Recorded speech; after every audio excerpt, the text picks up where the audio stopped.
Good afternoon, everyone. I would like to welcome you to and thank you for attending the University of Liverpool's Festschrift for Lord Michael Heseltine. There are many pleasures and privileges to being a Vice-Chancellor of a major university like Liverpool, but few compare to this. We are here to celebrate the contribution of Lord Michael Heseltine to the nation, its cities, and Liverpool. And I absolutely do not need to tell this audience how mightily he has contributed to the health, wealth, and success of all those. Lord Heseltine is one of the great figures of recent British politics and public life. He's also given his name to one of our university's research institutes, unsurprisingly, the Haseltine Institute, which is leading our event today. And we wanted to say thank you to Michael, both for his work and his support, and to share our thanks with as many university and civic colleagues as possible. The number of distinguished guests and speakers today, drawn from many sectors and communities across the nation, is testimony in itself to both the contribution Lord Heseltine has made and to the esteem and indeed affection in which he's held by so many. Lord Heseltine has had a distinguished political career since first entering Parliament in 1966. He has led many of the great departments of state, Defence, Board of Trade, Environment, and most significantly, he was Deputy Prime Minister from 1995 until 1997. The public concerns which have marked Michael Heseltine's life's work endure. Indeed, they have become even more important in an increasingly uncertain and challenging world. And the headline concerns include the role of Britain in Europe and beyond, the nature and performance of the British economy, the challenge of rebalancing our nation, the relationship between the state and market and the proper role of public intervention, the contribution of our great cities to our national well-being. And there are few better qualified than Lord Heseltine to talk about these issues. He has been a distinguished member and servant of the Conservative Party, but his values and attitudes are shared by people in other parts of our political community. Indeed, he long ago moved from the role of party politician or minister to wise statesman whose views are respected and welcomed on all sides. Lord Heseltine still makes the political weather. As well as an outstanding politician, he's also been a hugely successful businessman and personally has endured and defeated some of the really big challenges faced by entrepreneurs and businesses in this country. He's played major roles not only at international and national level, but has been heavily involved in cities across the nation for over 30 years. Indeed, cities have been the prism through which Michael's public and political concerns have been expressed, and his extraordinary contribution to the continuing renaissance of Liverpool cannot be overestimated. Physically, it is marked by the fantastic regenerated Albert Dock in which we meet today. And indeed, it's no exaggeration to say that given the arguments in Cabinet in 1981 about Liverpool and the will to manage it into decline, the city virtually owes its existence in its current form to Michael Heseltine, and recognised this several years ago when the City Council gave him status of Freeman of the City.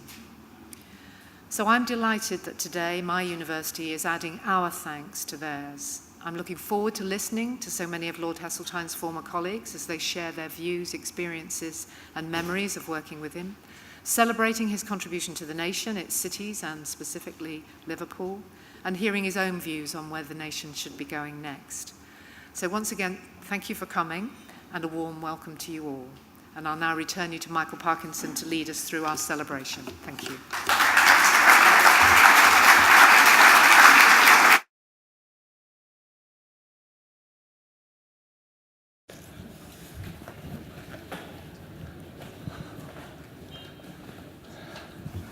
Thank you, Vice-Chancellor. My job is almost as pleasurable as yours. My job is to set the scene for today. And I want to do two things, really, why we're doing it and how we're doing it. The why is simple, it's entirely obvious. We're here today because of Lord Michael Heseltine, but in two senses. Of course, in a literal sense, this is his celebration. But I think in an existential sense, if it was not for Lord Michael Heseltine, we would not be sitting in this regenerated building in this Albert Dock at the centre of one of the great urban regeneration stories of the UK. Nobody knows what might have happened if Michael Heseltine had not done what he did in '81. But I'm sure Liverpool would have been a very different place than it is today. Less successful, less self-confident. We owe him a great deal of gratitude. And since he's going to join us on the platform for the whole of the session, can I please ask you to welcome Lord Michael Heseltine to the stage.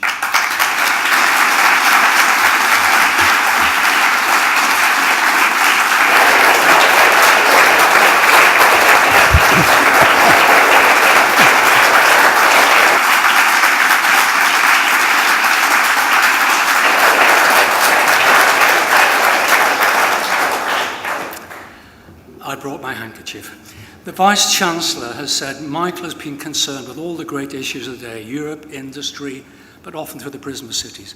One of the characteristics of Michael Heseltine's work on city is that his ideas were simple, but he was early.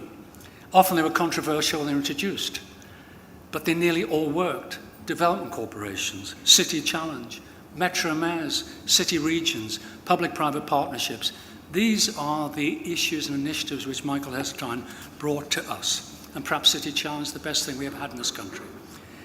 He's been important in government, as the Vice-Chancellor said, state, defence, environment, but out of government.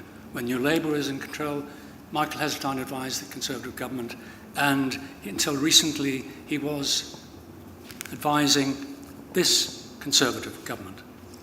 I have to say, the fact he's no longer serving this government, I think, is a loss to them and a loss to us. He's also always been a one-nation Tory in a party that's not always been that way. His values fit with this city.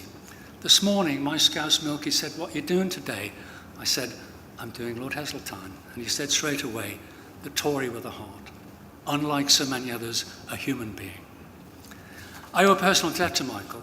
He did all of urban policy over 30, 40 years. I was lucky enough to write about it. In a sense, it was my career as well as his. I did the task force minister for Merseyside. I did Liverpool on the Brink, City Challenge, which he started. Second-tier cities rebalancing the economy. The Albert Dock, the Metro Mayor. So it's a huge personal thanks from me to Michael Heseltine for giving me such a wonderful subject to write about. That's the why. How?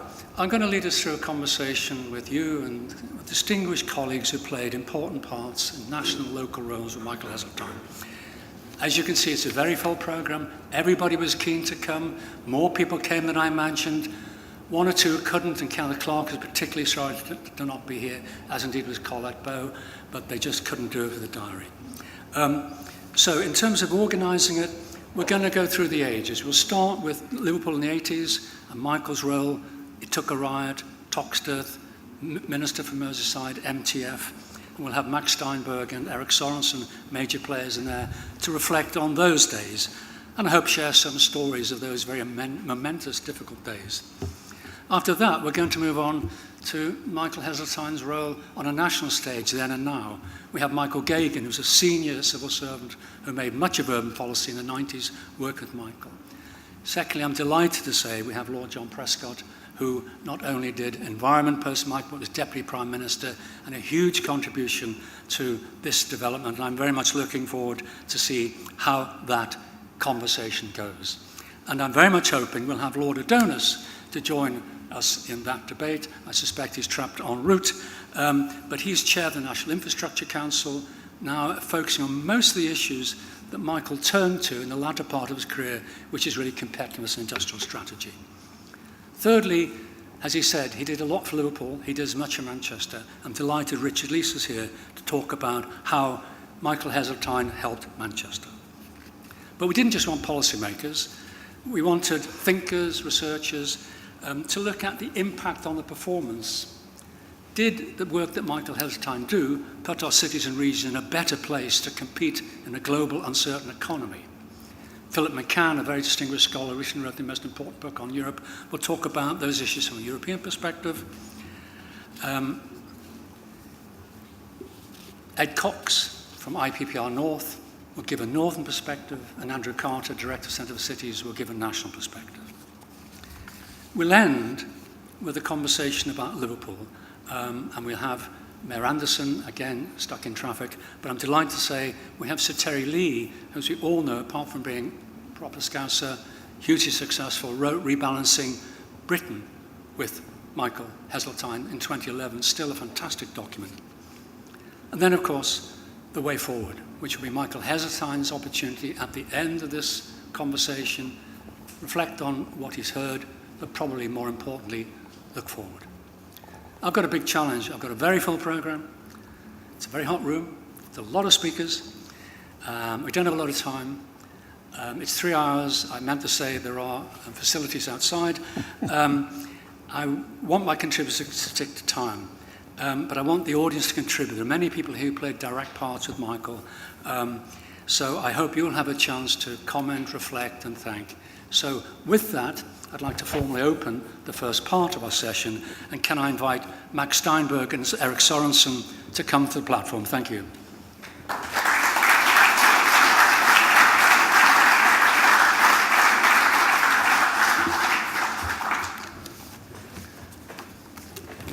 I called it Michael's role then. In many ways, this is a celebration of how this city moved from a defensive, difficult city to the self-confident, ambitious, increasingly successful place it is today. Michael contributed to all of those phases, but really it was that very important, difficult phase when we were in difficulty and great riots and no one knew what to do. He came and he helped. Eric and Max are going to talk about that. He talked very sympathetically about Liverpool. If you read his autobiography, and I've got it there, he felt for the place, he felt for the people. He really, really meant it. I went in his autobiography and he said, as a young boy growing up in Swansea, he once came across in a village a poor girl, and he said he was shocked at the difference between classes in this country. And he said he never had that feeling so strongly again until he came to Liverpool in 1981. Yeah. His analysis of us was brilliant. He said, I stood in the Mersey, look at the Mersey from the Liver building with a glass of wine at the end of a difficult day, wondering what had happened to this great city, what had gone wrong. In fact, he said, everything had gone wrong. Now, everything is going right. So, Andrew Adonis, brilliant, thank you for coming, marvellous. No more from me. Max Steinberg, currently Chief Executive Liverpool Vision, worked with the Merseyside Special Allocation in that early period in the 80s. He will talk about his experience. Eric Sorensen actually really was the guy who ran Merseyside on Michael's behalf in the 80s, the Merseyside Task Force, before disappearing to London Dockland Corporation. I've asked them to reflect on what they found when they came to Liverpool, what the challenges were, the big things they tried to do, what worked, what didn't, and perhaps some fond memories and some lighter moments of working with Michael then. We'll talk about now later. So with no more ado from me, can I invite Max Steinberg to take the stage? Thanks. Thanks, Michael.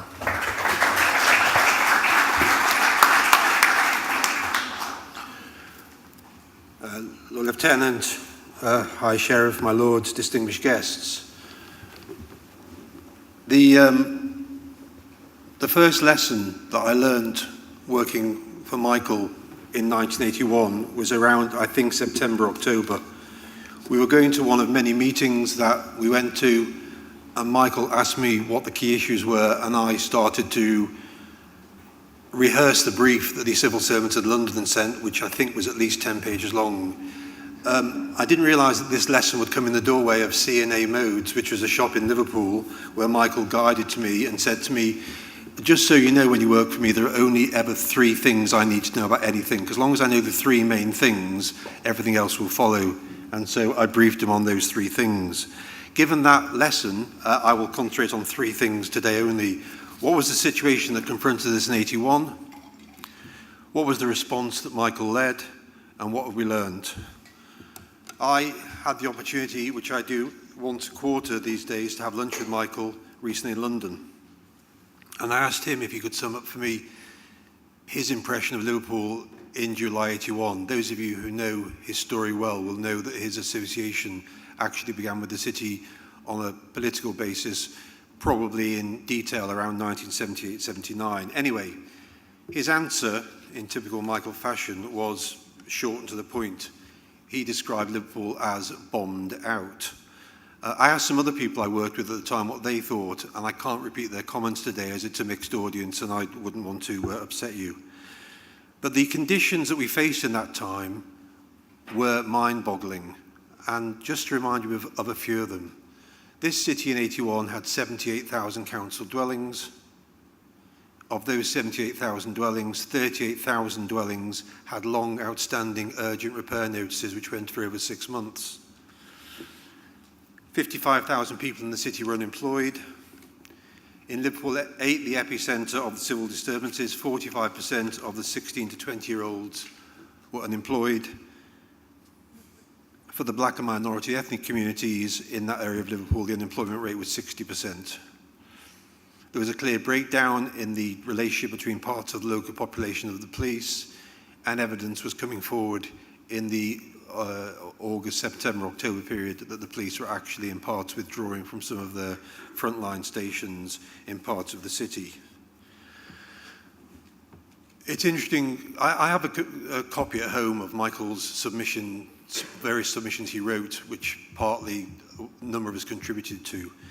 In his own report to government, he said, and I'll quote Michael, your own words, "The overall impression with which I am left is that of a conurbation whose long-term problems are acute, whose human resources are so thin, and whose structure is so compartmentalised that there is no prospect of effective leadership that could restore confidence and hope." If you think about those words, that's a devastating position to talk about one of the major cities in the UK. So what did he do? What did we do? In what was clearly a major political risk for him, for Michael, exacerbated by the fact that expectations could be raised and then dashed, a period of what Michael called listening to people began. That period, from my recollection, lasted for about 2.5 weeks, and it did involve listening long and hard to every community group, to every business, to every service provider that wanted to speak, and culminated in the announcement of 13 initiatives and his submission to the Prime Minister and Cabinet colleagues, which Michael Parkinson referred to a minute ago, called It Took a Riot. As a very brief aside, on a November evening, I was on duty to accompany him to a meeting in Liverpool 8 to meet a particular community. I believed that I had the right address, I had the right briefing, and I had the right 3 points to talk to him about. We duly arrived at the door, 6:30-ish from memory. Most of those meetings took place at 6 to 6:30 before Michael went back to the Atlantic Tower, or on Thursday nights, occasionally to the Beaujolais restaurant in Seal Street, where we talked about issues. Knocked on the door, a face came to the door from one of the black and minority ethnic communities. I said, "I have the Secretary of State to talk to this community. I'm Max Steinberg." To which he said, "Welcome to the Rumpy Pumpy Club." We were not supposed to be at the Rumpy Pumpy Club. We were supposed to be addressing community. We got away with it, and Michael has asked me never to put it in any memoirs I write, and I promise if you can keep that secret, it would be very helpful for his future career. It also became eminently clear that the top people in business, the decision makers, they simply didn't exist in Liverpool. They didn't exist in the wider city conurbation either. Michael then decided, working with Eric, working with David Evans, working with several of us who were around at the time, to assemble the chairman and CEOs of the major financial institutions to come to Liverpool. And there was an interesting interchange, which I recall, where Michael said, "We need to get these players up to Liverpool," to which the answer, of course, was, "Yes, Secretary of State." We then asked him, "How would you go about this? And do you know any of them personally?" So although Michael thought he knew one or two, a list was hastily assembled, which I think Eric led on with David Edmonds, of these 30 big institutions: clearing banks, insurance companies, building societies, and pension funds. The problem was, once we had the list, was what to do with the list. And we asked Michael. His answer again, as with so many things, was disarmingly simple. He said, "Ring them up." And so the first part of the exercise began to ring up these people, and I have to say, when the report back came to me a week later, the response that had been garnered by the team was fairly lamentable. The most often quoted response when the phone call came on Michael's behalf from whoever it came from in the team was, "Who are you? Liverpool? Which Secretary of State for the Environment? We only tend to talk to the Treasury, and it's really nothing to do with us. It's a long way away, Liverpool." So after 3 days or 4 days, once we reported this back to Michael, we'd only managed to assemble 2 people who said they were willing to come in any senior position from these financial institutions. The breakthrough remarkably came a few days later when the telephone rang to, I think, David Edmonds, and a personal assistant on the other side of the phone, as I now understand it, said, "Good afternoon, I'm the PA of one of the most important commercial companies in the commercial sector in this country. I understand the busload of colleagues of ours are being invited up to Liverpool. We know you've invited 6 of our competitors. My chairman was wondering why you hadn't invited us." In the next few days, we filled all the seats on the bus once it got round that we had to be there because Fred or Murray was going to be there. Now, that visit produced what I think are a number of seminal shocks for them and for me. First of all, the shock for them was what they were seeing. It is difficult to describe some of the scenes that were around. I have to say, as someone who was born in the city and lived my life in this city, that when I was taken to Cantrell Farm in 1982 to see what became Stockbridge Village, I had never, ever personally seen trading being carried out by the main grocer, which Michael will remember, through his shop letterbox, where the money had to be passed in through the letterbox because the shop was completely tinned up before the produce was given to the buyer. And the reason was he'd been burgled 8 times in the last 7 months. So what they saw was strange to them. The dialogue with the people on the streets, I think, was strange to them. The strange realization that what they were seeing was part of a 1981 Britain that I don't think they fully understood. Michael decided at the end of the day we should wrap the day up by taking them for a cup of tea in the Adelphi, which at that stage was not quite the prestigious organisation that it may be today. Joanne will understand that remark better than most. Now, after the pleasantries, it was absolutely obvious to anyone there that they were expecting Michael to say, "Can you now please put your hand in the pocket, write a cheque," whatever it may be. So he stood up and actually brilliantly disarmed them by saying, and I think the quote is almost verbatim, "I do not want your money." And there was a visible sigh of relief as people shrank back into their chairs. What I do want is just one of your brightest managers to come and work with my department for a year.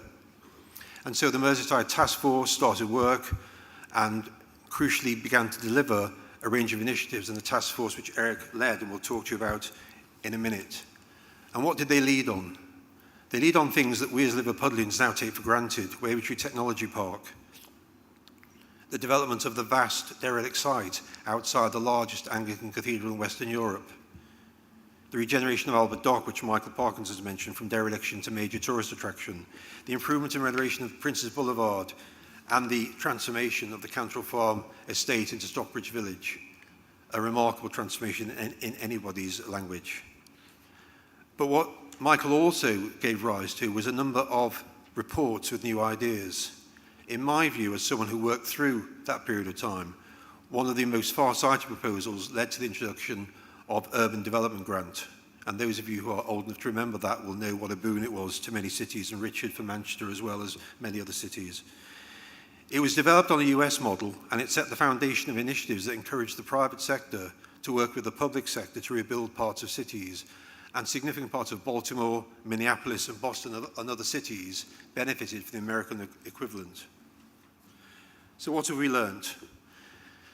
As a native Liverpudlian and someone who had the good fortune to be part of all of this in 81, 82, what Michael did, I think, was create beacons of hope around the city. People in the city began to see, institutions began to see, government began to see, local people began to see that there were positive developments taking in and around an area which had been the epicenter of such difficult civil disturbances. And of the man himself, he's consistently said, and he consistently says to me, what he did was listen and turn other people's ideas into reality. But that does not represent anything like the whole truth. Michael possesses an ability not only to create visions, but to see those visions delivered. Having worked for him from time to time through the 80s and 90s, and then sitting on his task force in the noughties when they were in opposition and going to his house on a fortnightly basis, I can tell you he's tenacious, he's demanding, he's committed, he's focused, but he does continually listen and learn. And he also, as someone who's worked for him, follows a great maxim which was set by Theodore Roosevelt, which is the best leader is the one who has the sense to pick good people to do what he wants done, and the self-restraint from keeping from meddling with them while they get on and do it.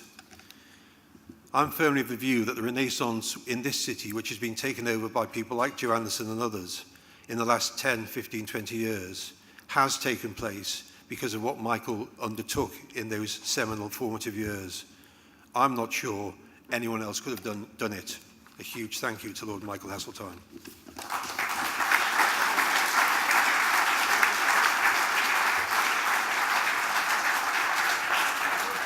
Max, thank you very much for that. And Eric Sorensen, the former director of the Mersey Task Force, who worked for Michael. Your reflections, please. Go to the lectern. Thank you very much. Thank you. Thanks, Max. All right, thank you, Michael. This is a complimentary reminiscence to Max about those heady days of 1981. So what was it like when Michael Heseltine took on Liverpool, produced his call to action, and amongst many other things, set up the Merseyside Task Force? Liverpool had just experienced the riot. As we all know, Michael Heseltine's response was not to establish some commission or investigatory panel, but to come here himself, not for some cursory visit, but for day after day, finding out what was really going on and working out a practical regeneration program. This was high risk and bemused his cabinet colleagues. What was Liverpool like as a city?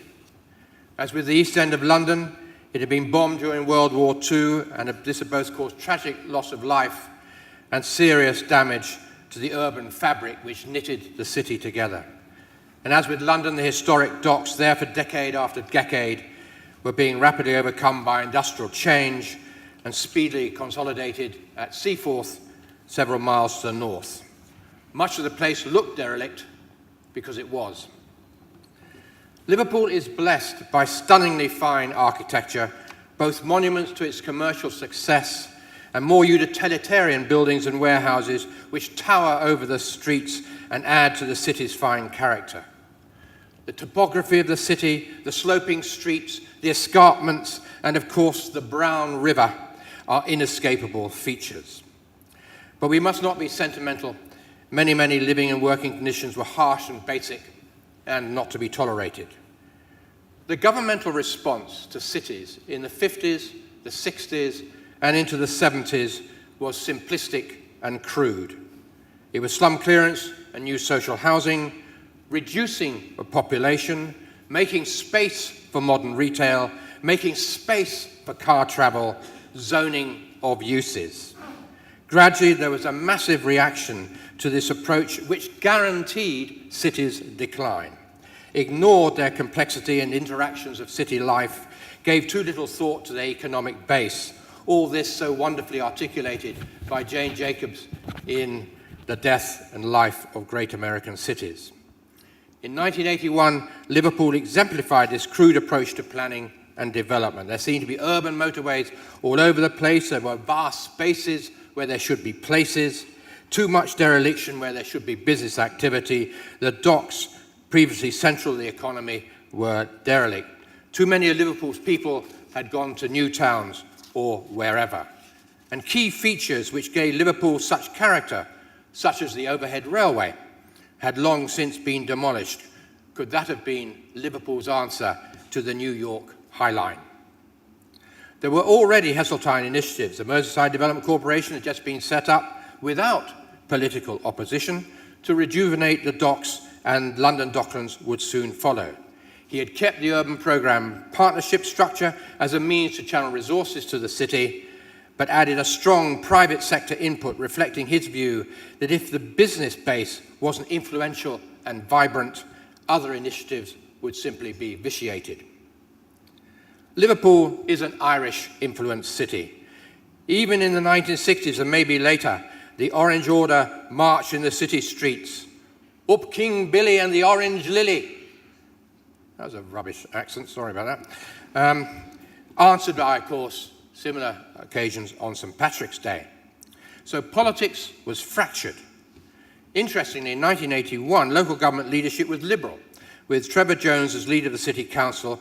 This had followed several years of no overall control. The history of uncertainty in the city's political leadership was deeply damaging.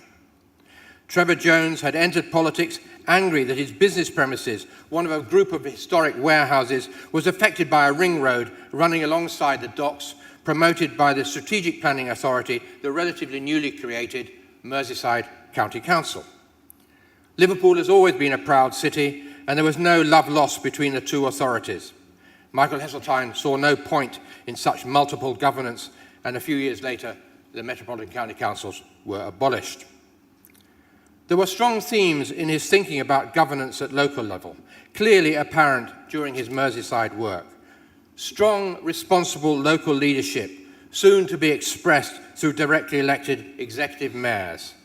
Private sector influence and participation.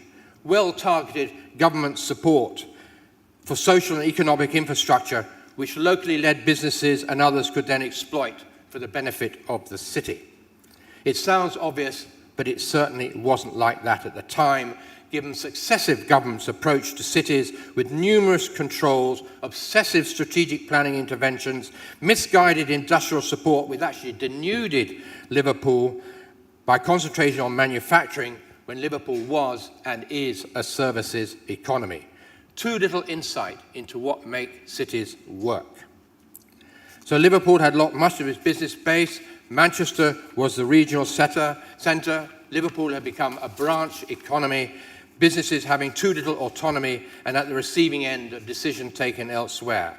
That's why he was determined to build up locally led businesses at, say, the Wavertree Technology Park, and through the interventions of the Development Corporation, and by persuading firms to offer their redundant space on easy terms as start-up premises for small businesses.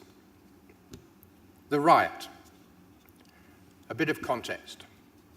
One of the surprises we discovered about Toxteth and Liverpool 8 was the community centres. Urban programme resources could reasonably be used to provide community centres, and so there they were. The Chinese community centre, the Hindustani community centre, the Methodist community centre, and I remember going to the opening of the Afro-Caribbean community centre, and there were others. The Black British did not have a new community centre. Instead, they operated a rundown building in Upper Parliament Street, funded sporadically by the Manpower Services Commission, a training agency. They resented this, and I offer this as an example of how problematic it can be for city authorities to intervene in the name of community cohesion. Issues of very high unemployment, feelings of discrimination, even in public sector job opportunities, belief with evidence to support it in police hostility are not addressed by a diversity of community centres. This is what we now call the mess of identity politics. The riot. We sat in his office in Marsham Street, Department of Environment HQ, on the Monday immediately after the weekend riot in early 1981 in July.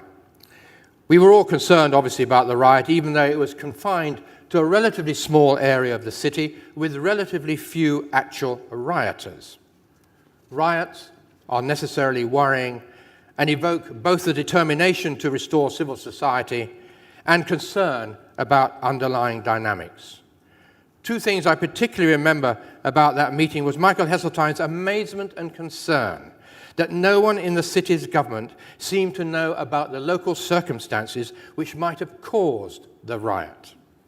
Second, his determination to get to Liverpool, not for a flying visit, but to find out what on earth was going on and what actions were needed. He knew the city, having just set up the Development Corporation and having been involved in the recent closure of the Tate & Lyle refinery at Love Lane, an iconic feature at Liverpool's business base. And so we were off on this whirlwind of an intensive finding out about this city, meeting everybody, Michael Heseltine took with him Tim Raisin, Home Office Minister, because policing and other Home Office responsibilities were so obviously relevant.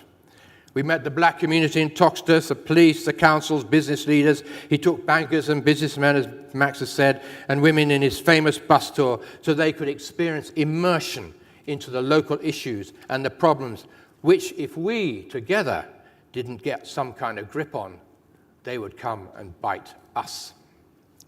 This was distilled into It Took a Riot, the report sent to Margaret Thatcher in mid-August 81, still wonderfully insightful and relevant as an agenda for a city.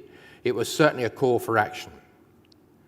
Just a few points about It Took a Riot. It was not an argument about massive increases in public expenditure. Anyone can argue that the answer to any problem is spending other people's money. Instead, it headlined how much public spending was misdirected, for example, in mediocre training programs and poorly targeted local business investment support. It was a call for more intelligent public expenditure, not just more of it. It set out a summary of proposals, some about improving targeting of public expenditure, some about longer-term initiatives such as cleaning up the River Mersey, some short-term improving training schemes and changing the rules for business support. It proposed a refocusing of ministerial efforts, in effect, ministers for city regions, and other governmental changes such as abolition of the Metropolitan County Councils. He sought and got support from companies and government agencies, not only to commit to the city, for example, NatWest very quickly built rebuilt their branch which had burnt down during the riots, and also British Rail made Lime Street much more welcoming. But he also got businesses, as Max said, to second to the Merseyside Task Force, a radical experiment in cross-departmental organisation with private sector executives fully part of the team.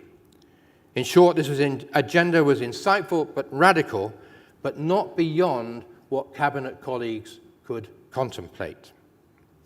He came up relentlessly every fortnight, and we had regular suppers to discuss how the task force was getting on before he went out on his intensive round of visits and persuasion. I think it was the first supper after we had been set up. He asked us what we had achieved in the previous 2 weeks.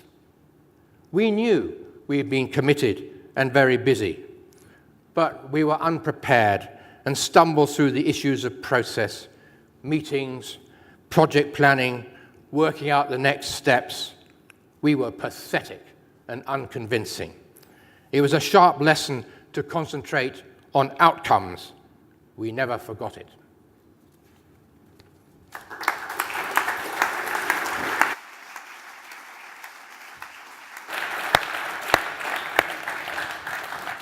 Eric, marvellous, fantastic, and we've filled a great deal of our time, so I'm not going to throw it over to the audience, but I would like to ask Michael just one or two comments on his feelings then and now and what he's heard. Just be lots of time throughout the afternoon, but just on what Max and Eric have said. Does this ring true with you? What are your abiding memories? Well, this is all rather embarrassing, really, to be honest. It's like a sort of living obituary. But it is, of course, absolutely fascinating to me to listen to dear colleagues who played such a formative role. I think the one thing that has not come out in the sharpness of language, although Eric has referred to it, that I want to emphasize, is the real experiment of Liverpool began in 1979. And it began in 79 because the first day I took over from the Labour Cabinet Minister Peter Shaw, my senior official, John Garlick, said to me that the Labour government had had special partnership arrangements with some of the more deprived cities in the country. And did I want to continue with this? I said, yeah, fine. He said, well, Peter Shaw took Liverpool as his particular responsibility and his other ministers had different cities. I said, fine, that'll do. So I became the nominal minister for Liverpool.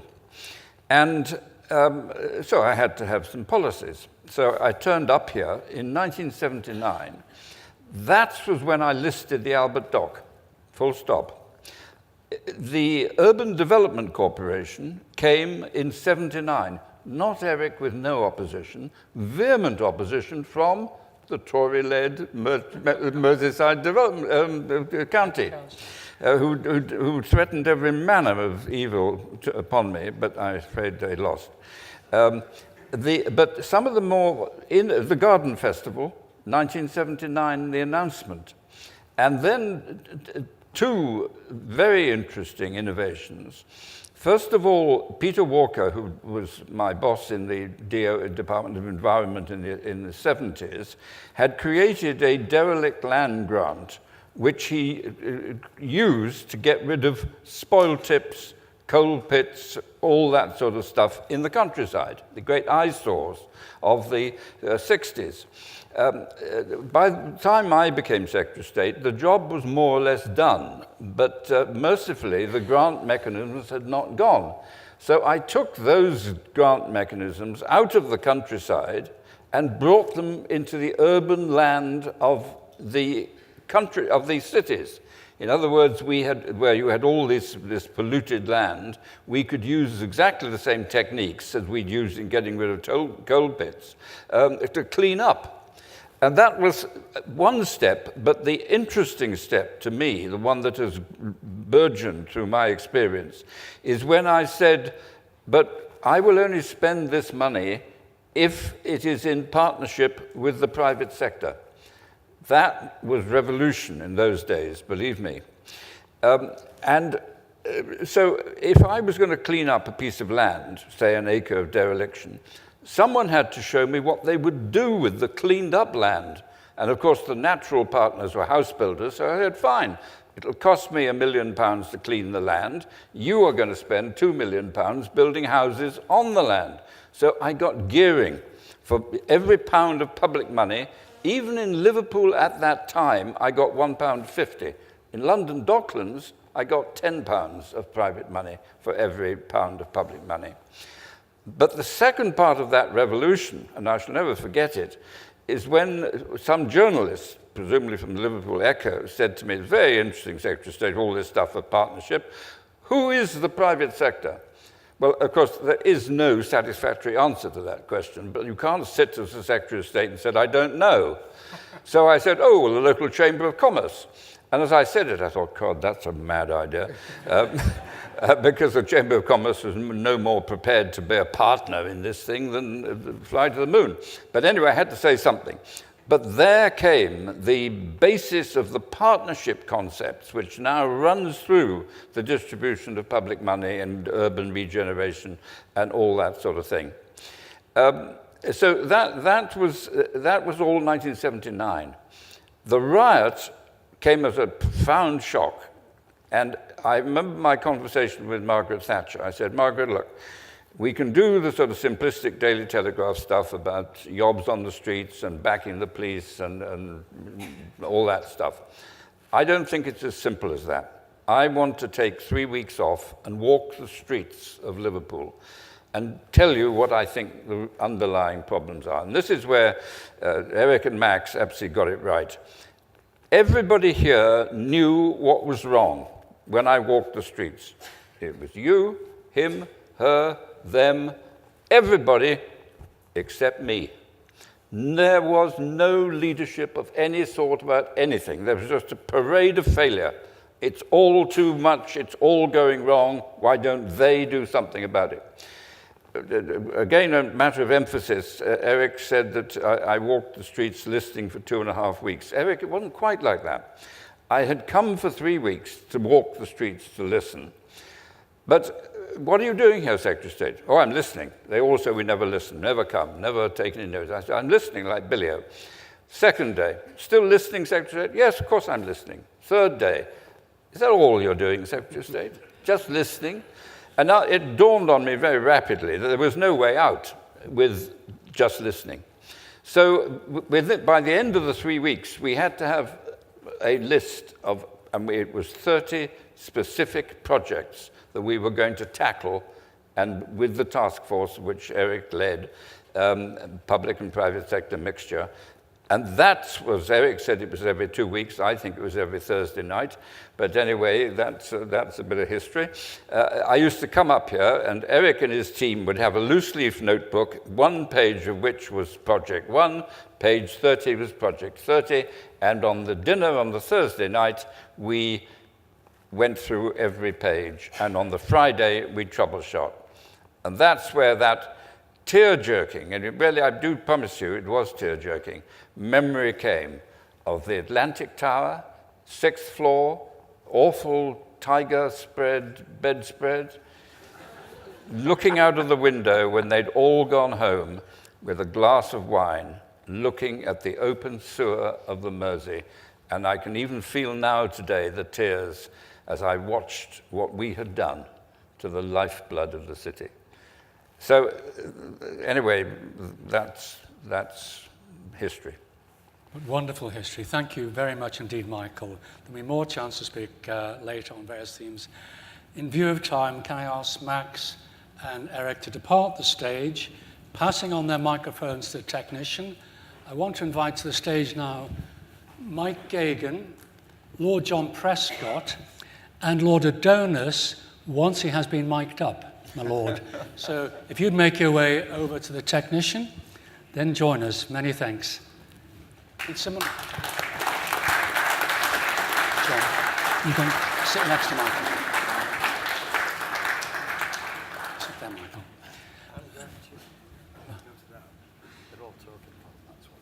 Okay, fine. Sorry? Oh, he wants to shout? Yeah, good, fine. Mike Gagan, Senior Civil Servant, we're moving on, 90s, Senior Civil Servant, when Michael Heseltine was Secretary of State of the Environment, did all that good stuff. He helped develop all those crucial policies, and so I'm getting Michael Gagan his 10 minutes to sun to reflect on what they did, what they achieved, and what worked. Please welcome Mike Gagan.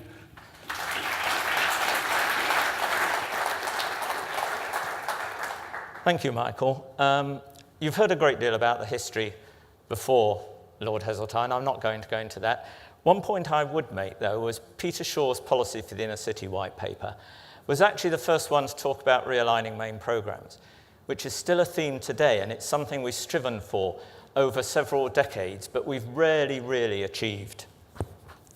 So by 1979, as we've heard, there'd been Peter Walker's Inner Area Studies, there'd been the White Paper, there was the Urban Programme, following on from Enoch Powell's Rivers of Blood speech.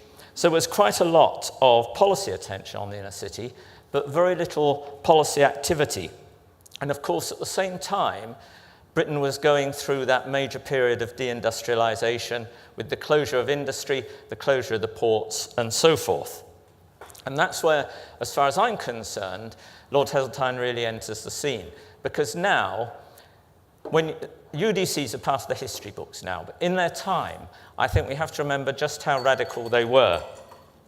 They're really the first concerted attempts to achieve wholesale regeneration across a very wide area. Now, of course, they were imposed on authorities to an extent, and of course, a number of authorities opposed them. Some were also a bit makeshift. I mean, in the early days, I well remember one chief finance officer rushing around after his chief executive saying, what the hell has the man agreed to now? But the point was that they got the job done. And it's doubtful whether, in the circumstances of the time, any other way forward would have worked. And it's already been said, look at the Liverpool waterfront. Walk along the banks of the Tyne on either bank, Newcastle or Gateshead. Take the tram from Meadowhall into Sheffield city centre. Take the boat from Westminster Pier down to the Thames Barrier. Those are all the legacy of the UDCs. And of course, as has already been mentioned by Eric, there was the Liverpool International Garden Festival in '84. It was a wonderful international project, but even here I have to admit that Stoke got the after use of the site better.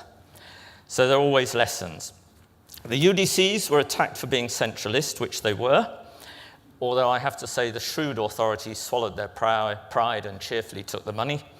They were attacked for treating only the land and not really dealing with the widespread social problems that surrounded them. That was always a bit unfair because UDCs such as Central Manchester and London Docklands and the Merseyside UDC made real attempts to provide jobs and training for local people. But there's no doubt that as their remit demanded, they focused on preparing land, stimulating private investment. Oh, and at the same time, and it hasn't been mentioned yet, Michael Heseltine developed enterprise zones. Now, there's been talk already about the riots, and I don't intend to go into those, the ones in Brixton first, and then Liverpool, and then Tottenham.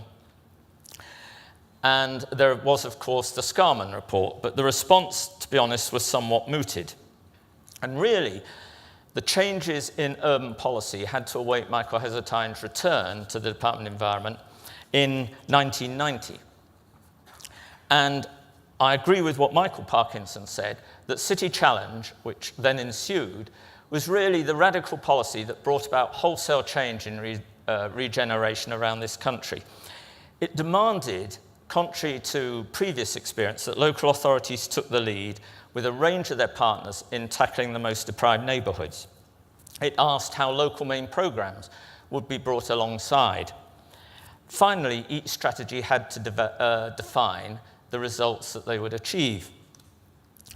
Actually, permanent secretaries under Sir Terry Leahy's leadership had been doing a bit of work on deprived neighbourhoods which concerned a range of departments. So we were building on quite solid foundations. Well, so far so good. Any manager would understand and recognise the approach that was adopted, but that wasn't where we were in 1992. So the issue was how to get there. Remember, the quality of regeneration outside of particularly Merseyside was not high. Projects were one-off. There was very little strategic oversight and very little innovation. And Michael Heseltine's solution to that was competition. The local authority would have to bid for the resources. Now, to say that was controversial would be to underestimate the opposition. People quite understandably asked, why should the most deprived authorities have to compete for scarce resources?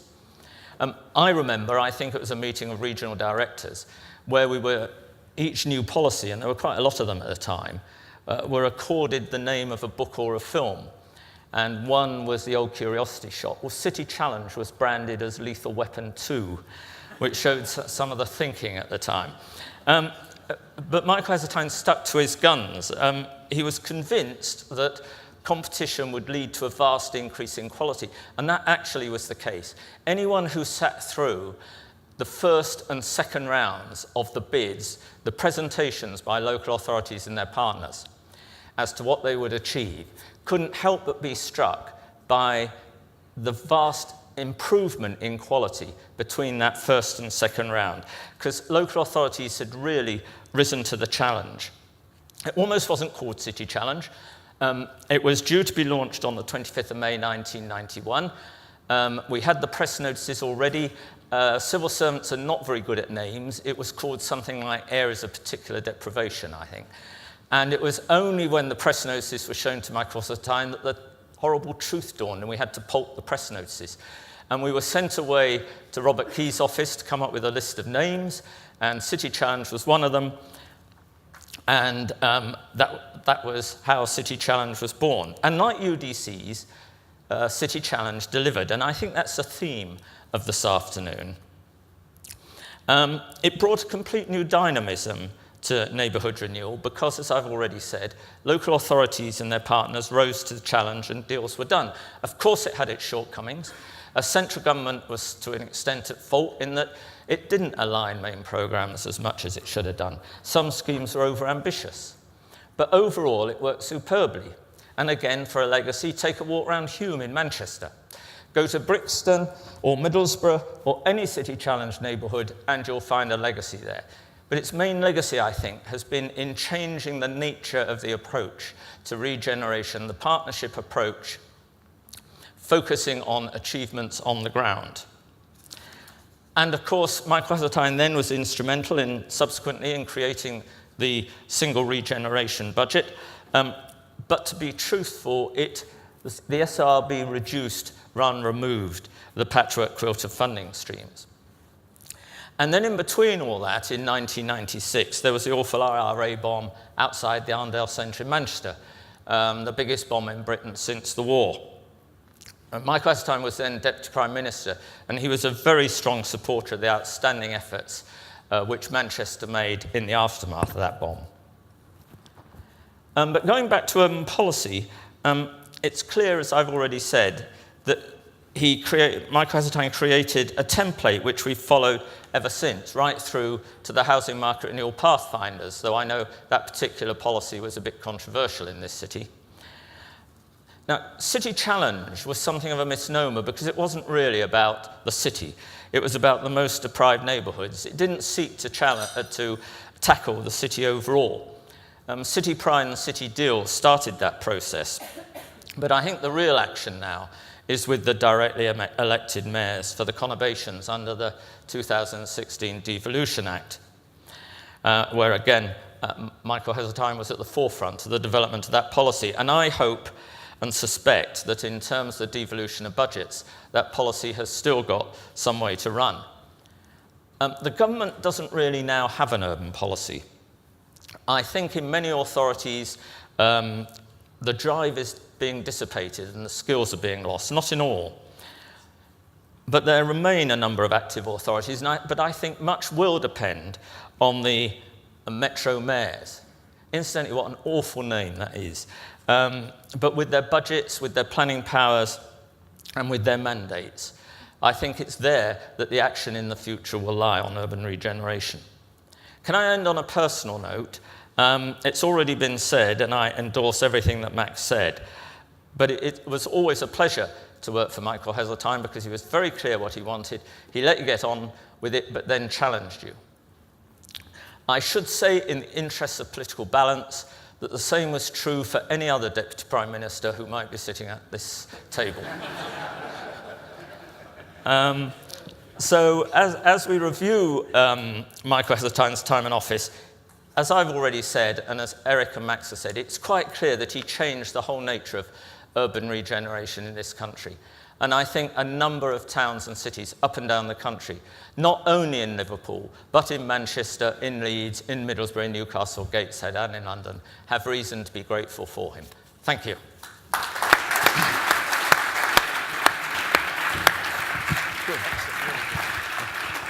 Thank you, Michael. I think that sense of this is not just a little phenomenon. Michael's a national figure and changed the way we do things nationally. Fantastic. When I was talking to Michael about who might come to this party, the name of Lord John Prescott crept up. I mentioned actually, and Michael Rawls said, that'd be very interesting. Will he come? And of course, he came. Lord John. You're about to tell us, John. Lord John Prescott followed Michael Heseltine, Secretary of State of the Environment, did a huge amount on cities, on regions, on area deprivation. He was Deputy Prime Minister, so in a sense, he's the mirror image of Michael Heseltine. But they're very different people, cut from very different cloth. I suspect, however, they're rather more similar than we might have imagined. We should have some grit in the oyster. I've asked John Prescott if he would give his 10 minutes reflections and perhaps challenge to Michael Heseltine. So John Prescott, the floor is yours.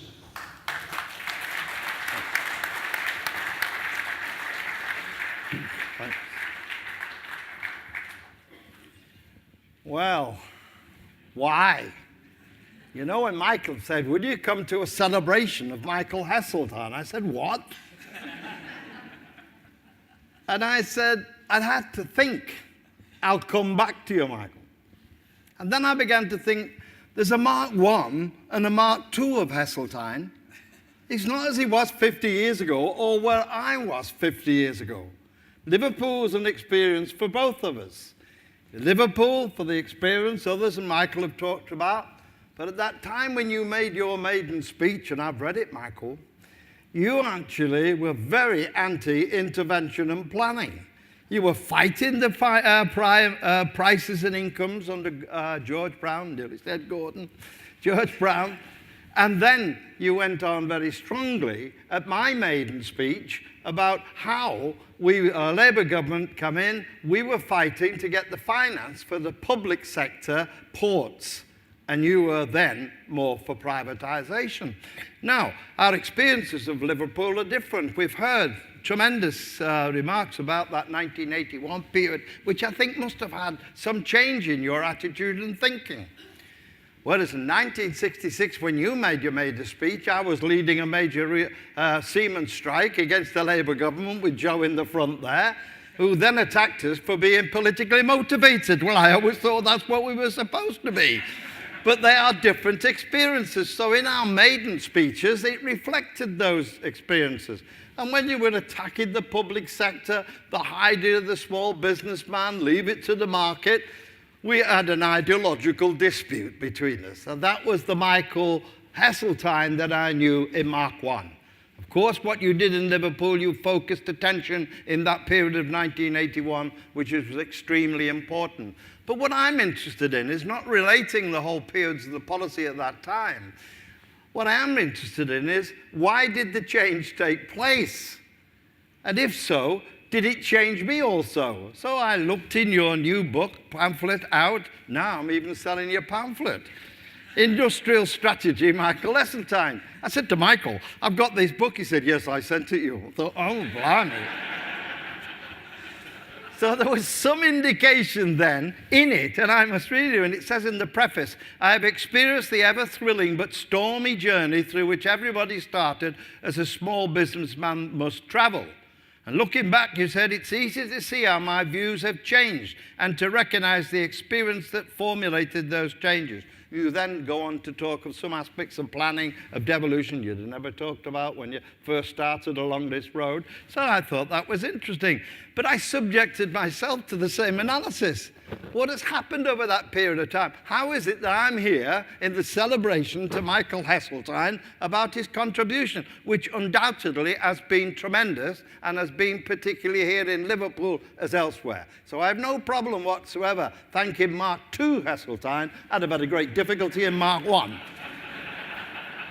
But you know, I then looked for what those experiences were that Michael talked about. So I read in the book and seen what was involved there and began to see there was some similar road along this way that I was personally involved in today. So we're both Welsh. We both get involved in controversy. You with the mace, and you'll be forever remembered for it, Michael, because why you were voting against when we were trying to nationalise the shipbuilding industry. Me, and we're both Welsh, I got a Wales and get a belt at the back of my head with an egg. And you know, when I die, you'll know before me, watch it. All it'll have about my 50 years in politics was getting a belt with an egg and then return my disagreement with him. But the controversy you have never actually avoided. You've got into it. You have listened. I think these are the characteristics that people like in Liverpool and saw in yourself. So the controversy is part of it. You had a great... I didn't agree with the garden centres. Nothing there. What was it? Garden Festival. Oh, sorry. I know you're giving a posh name, but it was a bloody garden centre. Did any of you go to that garden centre? Yeah. It's not there now, is it? They forgot to plant the bloody plants. Anyway, there was that. And there was the commission you set up, and we heard from Eric before telling us about it, a busload of bankers coming to rescue Liverpool. I didn't think that was too clever either. But basically, they were the small steps towards making the fundamental change in the attitudes of people that they have to be involved in making the decision instead of looking to blame people. I think that was an important part of your development here. And therefore, to that extent, I had a look at some of the shocks and controversies you were involved in. Your idea that you learn and you listen is quite an interesting concept. Not many of us have picked it up over the time, have they? But it's one that, listening to the budget today, they're still not bloody listening. But leaving that aside, so many experiences have been changed by myself. We had rows with Prime Minister, me with Wilson, and you with, what was that woman's name? Thatcher? Yeah. You didn't seem to get on with too well with her, Michael. But you did face up to the argument over a fundamental issue. It's the character of you that you've done that, which I like in politicians and which has made you here today have so many come to you. I hear you 8 question times. So did I. It's a horrible experience being the Deputy Prime Minister. We were both Deputy Prime Ministers. Having to go at that station, everybody having a go at you. I remember somebody said to me at once at the Prime Minister's question, What do you think of withholding tax? I hadn't a clue what he was talking about. And you know, when you sit on that front bench and you look to one of your mates to say, what does it mean with withholding tax? They just whistle in the wind. You're on your own when you're up there. So we had that experience again, where you have to get knocked about and dealing. Your experience in departments is unsurpassed. Transport, shipping, science, aviation, and what you always said, the president of the Board of Trade. You seem to be very proud of that, Michael. I used it here in Liverpool at one of our conference speeches, and I said these had more positions than there is in Kama Sutra. But I mean, basically, sorry, Anne, I'm sure Michael's laughing, so I can live with it. So, and I remember we were both in a Welsh program which said, was asking, who do you think you are? And they asked my wife. She said, will your husband get upset with some of the things we disclose about him? Because Michael Heseltine's being known here. She said, as long as you don't prove he's related to Michael Heseltine, which seemed a very comment at the time. But what I'm trying to show is in that jovial position, which is, and Michael is more likely to smile than grin, has the courage and commitment to get on with the job, and I've had those knocks because I believe in regional policy. We're still not there yet. I think the government called it sub-nationalism to get away from the idea that you can't have a regional strategic strategy, which you've always talked about in this book as well. And therefore, I think with the book you've got at the moment, you've actually made it very, very clear that that argument is to go on. And I do think it was an excellent publication because it highlights this change in the thinking in politicians and the policies, how they've changed and how we've arrived today. So when I look at that, I find I'm agreeing more and more with you. And I'm saying, well, why shouldn't it be there then? I'm celebrating change, which you brought about. I hope I've tried to extend on it in the same job that you had. And really, it's the character that is the difference. Liverpool is the difference. It's not unique. You arrive in Liverpool, make the change. Because you can see in this audience here, it's not a politically posed audience. It's one to come and talk how you help change the city with lots of others in the local authorities elsewhere. And therefore, I'm quite proud to come here. But I could just want to say one point in concluding, Michael. I think this continues the debate. I've always been a regional man. I do believe in strategic. I don't think you, and therefore you need regional development agencies, which I developed. I mean, local enterprise board, I know there'll be somebody from that. They're okay, but they're local. They're not regional. And that's why Transport North won't be regional. It'll just be a recommending body, which government at the centre will decide what the priorities are. And of course, then, in the Transport Commission, you've gone for Crossrail 2, haven't you? And the Channel 2. What's that going to leave for the bloody Northern investment then? By 25 or 2030, these are serious questions. And the decisions needed, as Michael shows it here, involve more of the community than simply just dictating to them. So that's why today I've been arguing that the corridors of growth, which are about regional development now, they are land-based. I'm involved in now in a project that goes from Hull to Liverpool. And to begin to think of a railway connection, a road connection across the north, not to bits. I think the problem with the devolution today, and I don't mean to be too critical of Richard, you did a wonderful job for Manchester, but to my mind, it's local government reform. And therefore, to that extent, to get the strategic decisions, you've got to be wider than that. And therefore, I welcome that it's happened. You've made some major changes in local government, but at the end of the day, we have to be regional about it. And the last point I'd make to you, Michael, both areas have got estuaries. We've got Humber, you've got Mersey. The estuarial growth factors now in a new climate world with energy at the centre of it will make a major change to how we deal with the economic models we have today. They will change. They will be more comprehensive, they will be regional, and they will be strategic. And Michael, that's what you brought to our cause. You were a big man down in London. I'm not. But you were. And you made change where it's important. I talked about regional development in 1981. 1981, alternative regional strategy. You, the man that made the first change coming about there, and then we did it with our devolution. That argument has started. You, in your book, are continuing that change. Many congratulations, Michael. You deserve it. It is a celebration, not just of you, of ideas, commitment, and courage. So I'm proud to be here today at this commandment.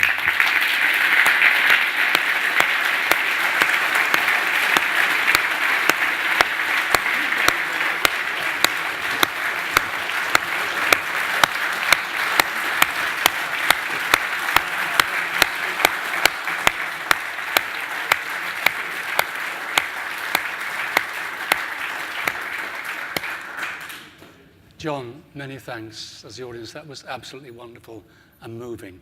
Many thanks. Our third speaker, in a way, takes on the issues which are current. Yeah? John was big in the 90s and the noughties. Andrew Adonis, Lord Andrew Adonis, now is head of the National Infrastructure Council. He had been in the policy unit, Secretary for Transport, is now grappling with the kind of issues that Michael Heseltine was grappling with in the latter part of his career on present border trade agreed, competitiveness. So Michael has really spanned a whole range of policy sectors. He's not a narrow man. So I'd like Andrew Adonis to give us his view of the issues. Many thanks. Thank you. Thank you very much. I bring some apologies for you. The Prime Minister had been very keen to come, but she's got an urgent engagement with Michel Barnier, and apparently she gets on with him rather better than she gets on with Michael on some of these European issues. Boris Johnson, who of course was Michael's successor as MP for Henley, he was extremely anxious to come too, but then he discovered that the conference was in Liverpool. And and he developed an urgent engagement somewhere else in the world as well. When John Prescott said that this was an apolitical gathering, this is completely wrong. If you take a look at the front row and the platform, you'll see that it's a very political gathering. It's just all of the politicians and Labour. You have the Labour leader, Mayor of Liverpool. You have the Labour leader of Manchester City Council. You have the former Labour Deputy Prime Minister. And can I tell you, I have never before ever seen John Prescott speak on the same platform as a Conservative. And when I first tried, they may remember, we did our tour. He does it with me. He occasionally does things with Tony Blair as well, who he puts in the same camp. But there aren't very many others, I can assure you. There aren't very many others that he'll do it with. And when I first had to when I was planning the HS2 line, which is being built, and I've just met the Mayor of Merseyside, Steve Rotherham, who wants it to come up to Liverpool at the same time as it comes to Manchester, and we were poring over maps and all of that, and I'm sure that Michael will give me an earful about it later too. All of these things begin. All of these big plans, big infrastructure plans, all begin with Michael Heseltine and two huge developments of the 1980s. Docklands and the building of what was essentially a new city in London, and HS1, the building of the first new railway line in this country from London to the Channel, which was planned. The planning started in the 1980s and then went on in the 1990s, and both of those were Michael. And when I was Transport Secretary and was getting the plan together for HS2, from London to Birmingham to the northwest and to the northeast, I thought I had this great idea that what I would do would be to get the two great former Deputy Prime Ministers who'd done big regional planning before, John Prescott and Michael Heseltine, together with me on the train. We were going to do this. I got Newsnight interested. We were going to do this train, which is going to take us from London to Dover. And I phoned John and said, would he do it?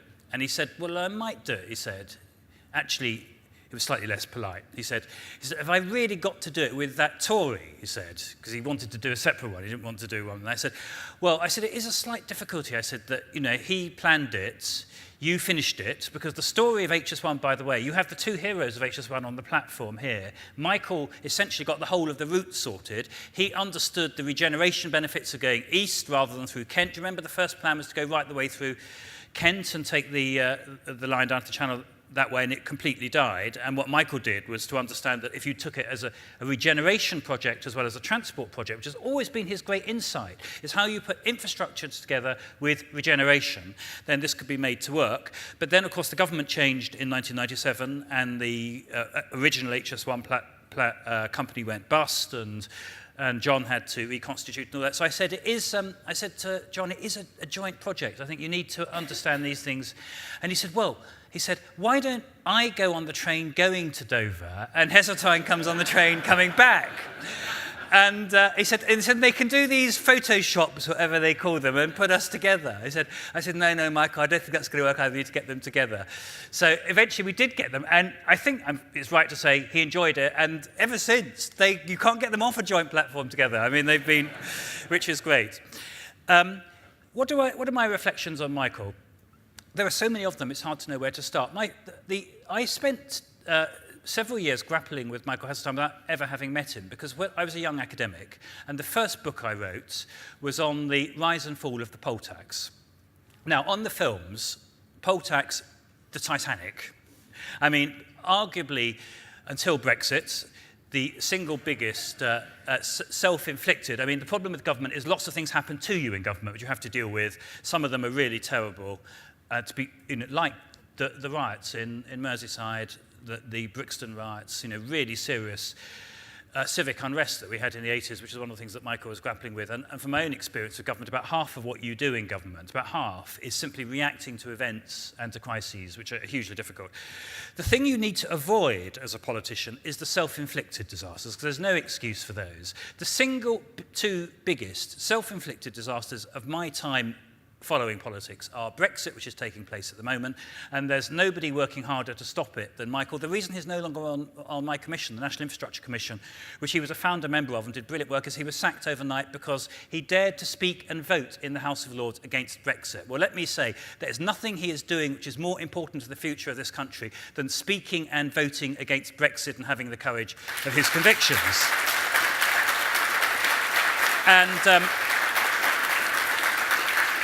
And when I was chair of the National Infrastructure Commission, I was trying to weigh up whether I should do the same, because I am a public appointee and all of that.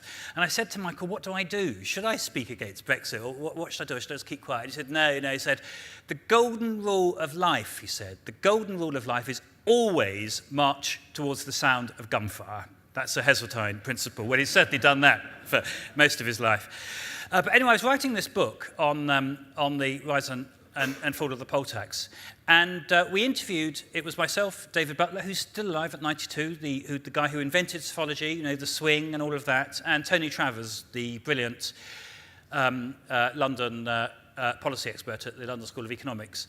And the only two people who wouldn't see us, as we did the book, were Margaret Thatcher herself and William Aldergrave, who probably had more to do with the invention of the poll tax than it was. Everyone else saw us, including Michael Heseltine, who saw us at the time. Indeed, my memory is that David Butler got you up to Nuffield to do one of his seminars, and we talked after that. And he gave me one of the most brilliant insights into what you need to do as a minister when you've got big challenges which you face. Because I said, well, what should she have done with the rates? And what Michael said to me is, it was very simple. He said, what she should have done with the rates and local government taxation was very simple. Nothing, he said. She shouldn't have touched it with a barge pole. He said, I looked at this in 79 when, because Margaret Thatcher had always had a thing about the rates. She wanted to abolish them in the mid-70s. It was one of those things she kept coming back and back and back to.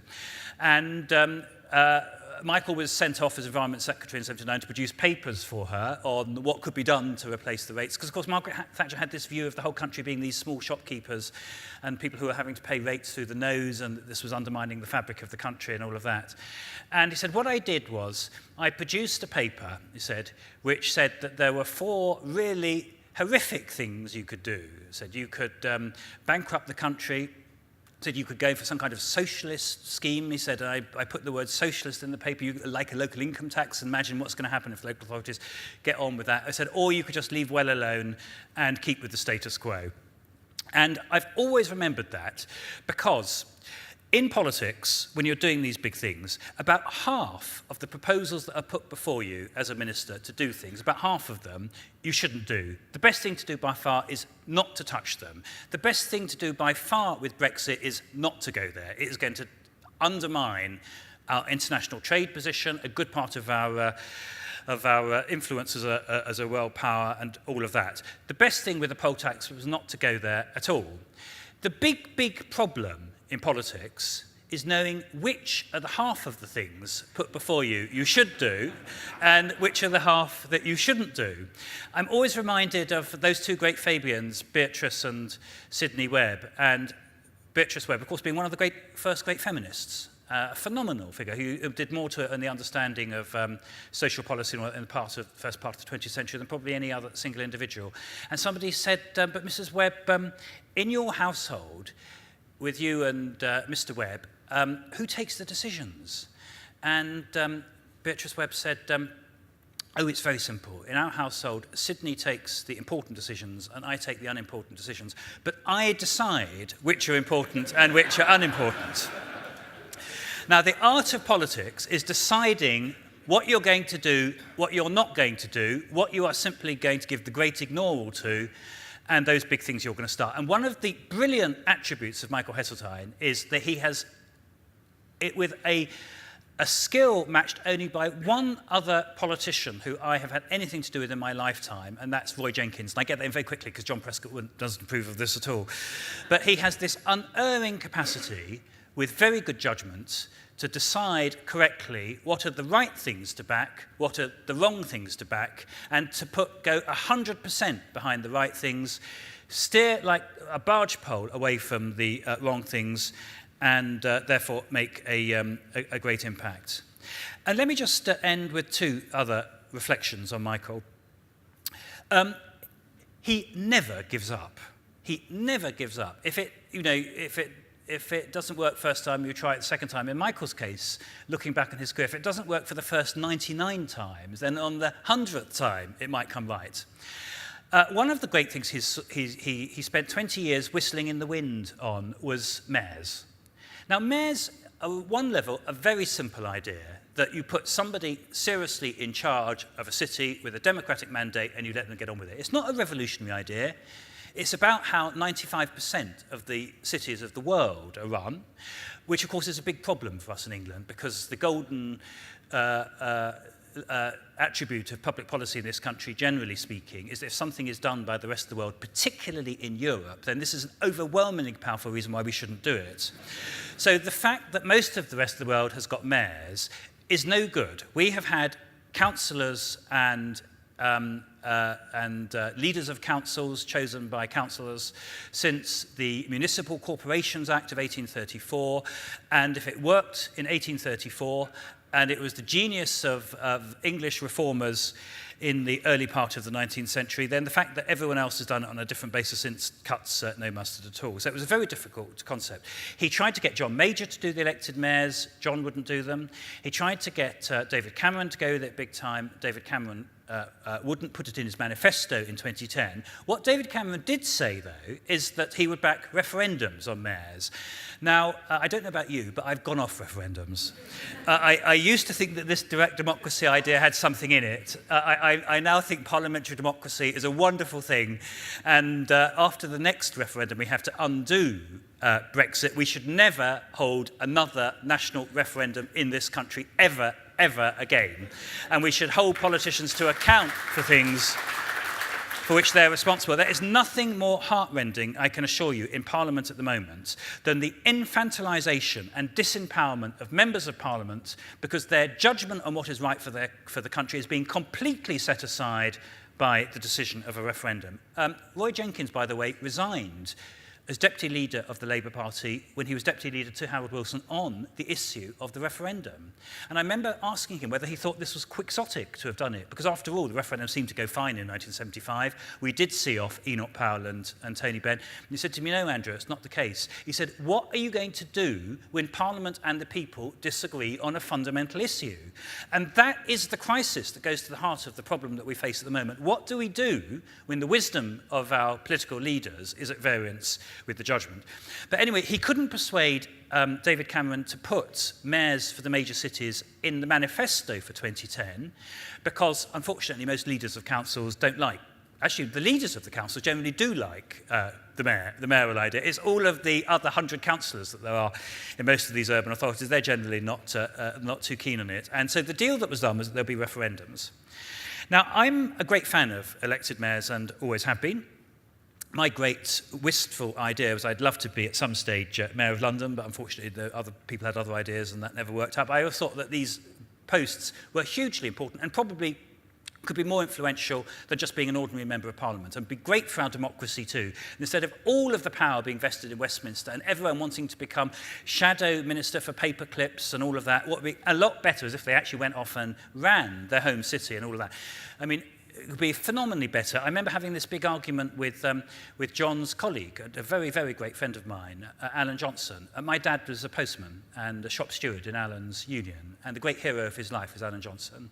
And I remember saying to Alan after 2010, why doesn't Hull have a directly elected mayor and you become the mayor? And he said, oh, I couldn't do that. Alan said to me, and I said, why? He said, oh, John Prescott would never wear it. He said, it would never happen. But then the real reason was he didn't want to leave Westminster, and he enjoyed it at Westminster. But the deal that was done that was we'd have these referendums. But there was nobody to campaign for them, because David Cameron wasn't prepared to campaign for the referendums. From memory, I think he made one speech, didn't he? He appeared in Bristol. He made one speech, and that was all. So we had to put together a campaign for the mayors, and I was keen on it, so I agreed to do it, and Michael was keen on it. And we went around the country. We did, I don't know, 30, 40 meetings in all of the major cities where the referendums were going to be held, and press the issue. The planning meetings that we did for this were in Number 10. Now, I know Number 10 quite well. I spent 8 years of my life working in Number 10 when I worked for Tony Blair as head of policy. But the meetings were held in a room I'd never discovered before. It's in the basement of Number 10. It has reinforced concrete around all of the around the walls, and it's like going into a safe. It had this vault with this, which you had to go through to get in. And I said to the guy, it was the then head of, David Cameron's ideas man, the guy who used to go around in a t-shirt and shorts, Steve Hilton, that's right. He's now gone off to California and has left the country and is up there with Steve Bannon on Fox TV and all of that. But anyway, then he was quite a good guy. And we went there and I said, what is this room used for? I've never been here before. He said, oh, this is the room where they start the nuclear war. He said, this is where all the really secret meetings are held, where things are going to happen here. I said, well, why are we here? He said, it's because Michael Heseltine's coming into the building. He said, we've got to smuggle him in. It's very important. Nobody sees him in the building. So we found this room with no windows, which is right in the basement, where we can get him in, and he can be here for an hour and get out, and no one will notice. So I thought, well, there's the Conservative Party and there's the Conservative Party, and the two bits never seem to meet. And I said, what if we go into the wrong meeting and this is actually the meeting which is supposed to start the nuclear war? He said, oh, that's no problem there at all. He said, Michael will give all the instructions in the first 5 minutes. He said, and then we can then do the reconstruction afterwards. So we'd had these meetings. It didn't lead to we lost all the referendums, except ironically the one in Bristol. But it came right afterwards. We've now got the Metro mayors. We've got the Mayor of London. We are, bit by bit, rebuilding the civic fabric of this country. And that's a phenomenal thing. And then just one last point. Michael is extraordinarily considerate in the way that he deals with people, as I found when I was chairman of the National Infrastructure Commission. The first actual meeting I held with him was when I was Secretary of State for Transport. I wanted to explain the HS2 plans to him. And I was slightly in awe of Michael Heseltine. I didn't quite know what to do. So I got my private secretary to speak to his PA in Haymarket and said, might he be prepared to speak to me? And I got this message back immediately saying, Lord Heseltine would be delighted to speak to you. So I phoned him and said, I've got these plans for this high-speed line going up to the north. I said, and it builds on your plans with HS1 going down to the Channel. I said, would you be prepared to come in and discuss them? He said, I'd be delighted to. I think it's a great idea. Very happy to come in. So he came into my office, which was then on Horseferry Road, and I produced the maps. And the first 5 minutes went brilliantly. And then, when we started looking at the maps and the line of routes, Michael suddenly went very, very quiet and looked at them, got his glasses out, and started looking at this map very intensely. And I said, is there a problem? He said, do you know, I'm not sure, he said, whether there's a problem or not. And I said, what do you think the problem might be? He said, I've got a feeling, he said, that this line goes right through my estate. He said, I think you might be in the middle of my arboretum. He said, does it? He said, is it on the route of the old Great Central? I said, I'm not quite sure. So I sent my private secretary up very, very quickly to find out what was going on. He brought back this message saying, all okay, Lord Heseltine saved. So I passed this message back to him and he said, okay, I'm behind this scheme. We'll make it work. Thank you very much.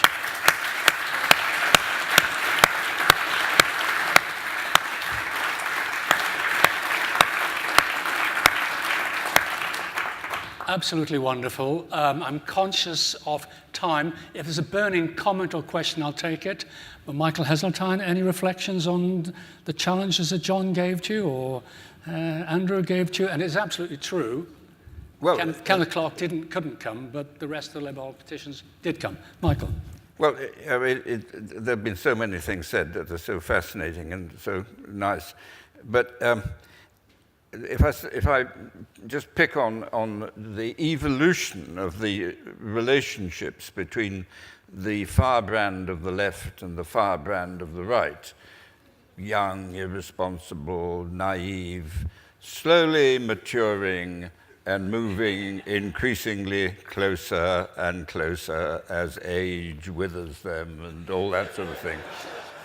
And as I listened to this evolving history of the 7 ages of man, I thought there is inspiration here. People are talking about a new, sensible, middle-of-the-road party. And here, John and I could meet together, and I want to make him a very generous offer here and now. He can be Deputy Prime Minister.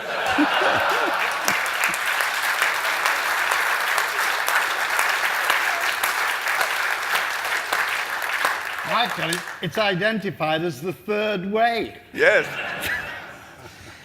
But there were lots of things that came up. I mean, Andrew on the poll tax is fascinating. Margaret was dead keen on it. And when I recommended to the Cabinet not to do it, I left to be Defence Secretary, and it was individual units of management. But when I came back in '92, I realized that all I'd been doing was derelict land. And then I thought, we've got to turn to deprived communities. But we used the same philosophy. And I happen to think City Challenge was arguably the most interesting thing I did. That there's further to go, yes. There's some very interesting things I was working on before I left the services of Her Majesty's government. But perhaps I'll say something about that later. But anyway, that was, so it is an evolutionary process. By the way, Mike, it was Geoffrey Howe that wanted enterprise zones. Yeah. I put the legislation through, and I agreed he could have an enterprise zone in the London Docklands. But Geoffrey was the Chancellor who wanted it. I did impose UDCs, although I negotiated later the voluntary ones in Plymouth and in Birmingham because people had seen how good they had been. But when I imposed the very first of them, I put a private sector majority, but all the local leaders were on the UDC. And one or two of them, they were largely Labour leaders. One or two of them, I thought very taking a high risk, said to me, no, it's wonderful liberation, because we can now come and take sensible decisions without that terrible group we've got behind us. Not you, Richard, it wasn't you. Michael Heseltine, through development corporations, City Challenge, he got us Objective One, actually. He got us Speak Garston, things he influenced behind the scene. He's done a huge, huge service to the city, but more of that later. But Michael, just before you finish, you realise the City Challenge was born in Cantrell Farm and Stockbridge Village Trust. Tom Barron. Yeah, Tom Barron. But it was there that we learned the lessons that persuaded me to go to City Challenge as a national policy. Yes. It was here. Here. In 1981. Brilliant. We could go on, but time is against us. And so can I ask you to show your appreciation for Michael Gagan, Andrew Adonis, and John Prescott. Thank you very much.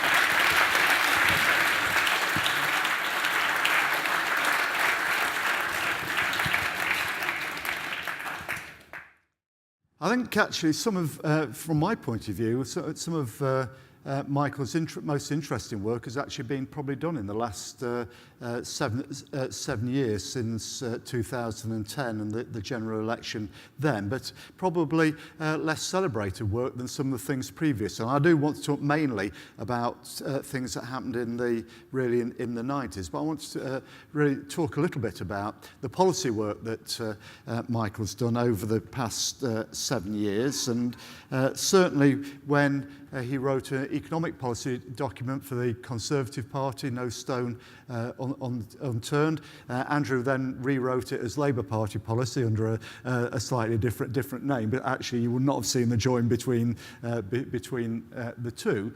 And apart from that, it would have been wonderful if the government of the day had done what they said they were going to do, which was to implement most of the recommendations, because we've been in a lot better place if they'd implemented most of the recommendations. It was also, I think, one of the clearest expositions at a national level of the connection between growth and reform, between economic and social policy. And that clearly does go right back to those days of the early 80s, that understanding these are things that needed to go together. If you want to change people's lives, changing things on its own is not enough. It's part of the story, it's not all of the story.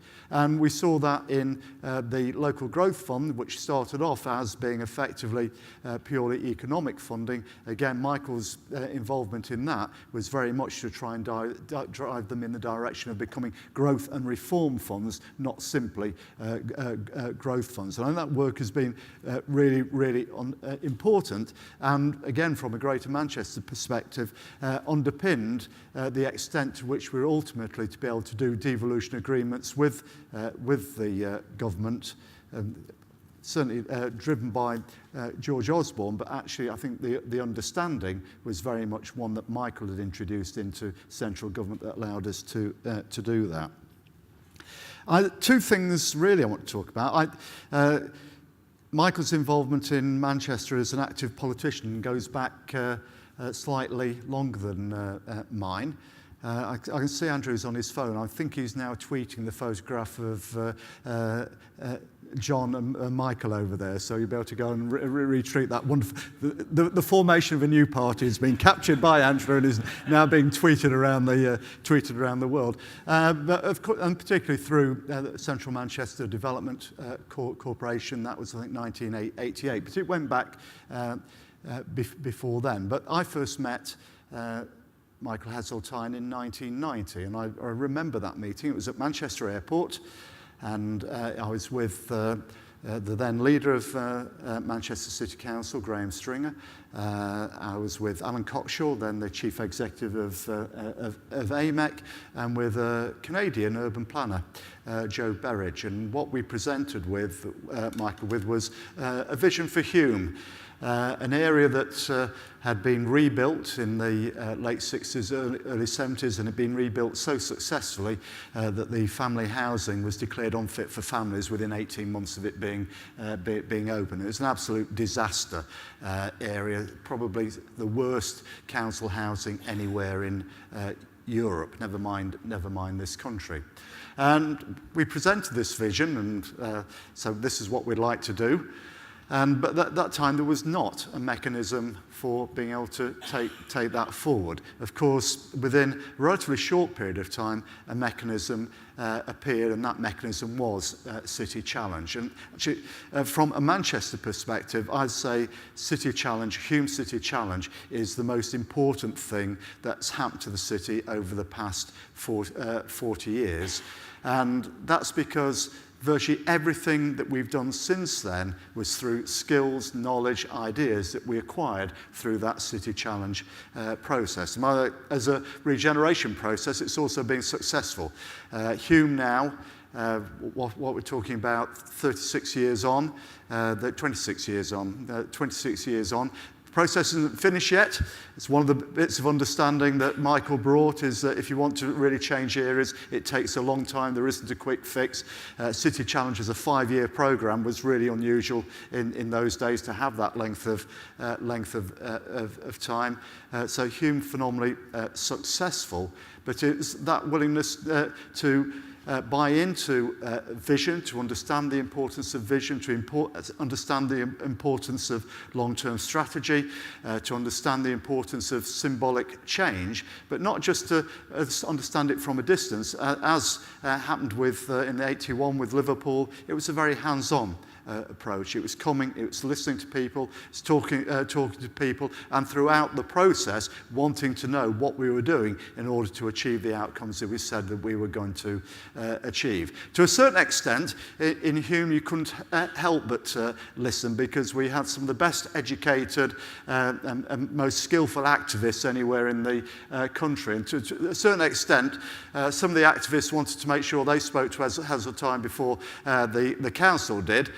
So they got an aeroplane and they bought return tickets so they could guarantee that they're on the plane back with Michael in order to be able to speak to them before they could speak to us. So you couldn't ignore the listening part in Hume, but there was a very hands-on approach. But it's also an approach where we developed a relationship. And of course, lots of politics is about relationships as much about it. Policies, it's about trust, it's about understanding. And that's the second big thing I want to talk about. It's already been referred to, I think Mike Gagan's referred to it, which was the Ira Bomb in 1996. Devastating physically for the city. Unlike the bomb we experienced earlier this year, we had, although there were over 200 people injured, there was no loss of life, but there was an enormous amount of physical devastation through the bomb, which was, I say, the biggest explosion, peacetime explosion in this country, I think, ever, certainly since the Second World War. Michael was up there very, very quickly. Meeting with the council, with the private sector, actually all meeting together. And it's an opportunity to have a little private discussion with Michael. I think you were up with John Major. He was off doing something separate, and we were sat in my office armchairs having a cup of tea. And two things that Michael told me there. One was about when he was planning the Metropolitan Councils, that he was absolutely clear, having gone in a helicopter over Greater Manchester, that Wilmslow should have been in Greater Manchester. But he got absolutely sandbagged by the Cheshire MPs and the Conservative Party there, and it never happened. And that's one thing. But the other thing he said was that as a politician, that if he had not been a cabinet minister, if he'd been in politics and he couldn't be a cabinet minister, that the only other choice would have been to be the leader of one of our great cities. And I think it says something about the empathy that Michael has with our cities, that the alternative ambition to being in the cabinet, being deputy prime minister, would have been to be the leader of one of our great cities. And I have to say, Michael, in that conversation, you did say leader of one of our great cities. You didn't say mayor of one of our great cities. But what Michael brought, he brought vision, he brought strategy, and that allowed us to have an international competition that was launched within a matter of weeks, to establish a task force which was established within 3 weeks of that bomb, chaired by Alan Cockshaw. I was I think, deputy chair of it. The chief officer for that was Howard Bernstein. Howard wanted to be here today. I wish he could have been as well. In fact, he does go back a little before 1990 in terms of his involvement with Michael. And on a regular basis, Howard and I then went down as we were going through the planning process, and we'd go and take our plans where they were up to, down to the cabinet office and sit down with Michael. He would often be there, very in his cardigan with a cup of tea in the cabinet office, and we'd go through the plans. And we did that on a regular basis until we got to the point where the plans were completed, that we'd costed them, and we wanted some money. And we did want some money, not a vast sum. If you think about it now, actually, it was £87 million. And if you think about that nowadays, it's not a vast sum of money. It was quite a large sum of money then. And it is, I'd say, we went, having gone through this process, I think in terms of a financial ask of government, it is the only time that we got every penny that we asked for. The only time, and of course it was Michael that delivered that. We, through both the Hume City Challenge and through the rebuilding of the city centre, we were able to give Michael lots of what were described now as George Osborne moments. So we've got a whole load of photographs of Michael on diggers with the helmets on and so on. But that was right, because he was part of the process. He was absolutely key to what we were able to deliver in both of those areas. What else? I'm going to say lessons that we learnt. And one of the lessons that Michael taught us in the city, and we still do it now, is how to work with central government. This started off with working with the central government that, of course, we perceived with some justification as being a hostile government, but we still had to find a way of working with them. And first of all, we learned that the only way you engage with any government is not effectively by a demand, it's got to be through an offer. You have to look at what that government wants to do and be able to present to that government about how our plan is the best possible way of being able to meet government's objectives. It's always about going with an offer. It's the reverse of, let's say, about why we might have an elected mayor in Greater Manchester. There has to be an offer back. There has to be a deal. But it's the way. But that's what we learned from working with Michael and the approach that he brought. That we learned that pragmatic way of being able to work with central government, even when it was a central government that was essentially hostile to us in many respects. And of course, those are lessons we've still used with George Osborne and the earlier part of this decade as well. I'm going to finish this, but as Andrew said, a stream of Labour politicians prepared to come and pay tribute to Michael Heseltine. And why? It's very, very easy, really. You're going to be talking mainly about Liverpool, but Manchester is once again a great city. In 1980, it was not a great city. It was a declining, dying city, and it was pretty desperate. It is now, once again, a great city. It's a growing city, and that would not have happened, and it certainly wouldn't have happened in the way it happened without the contribution that Michael Heseltine made. Thank you very much.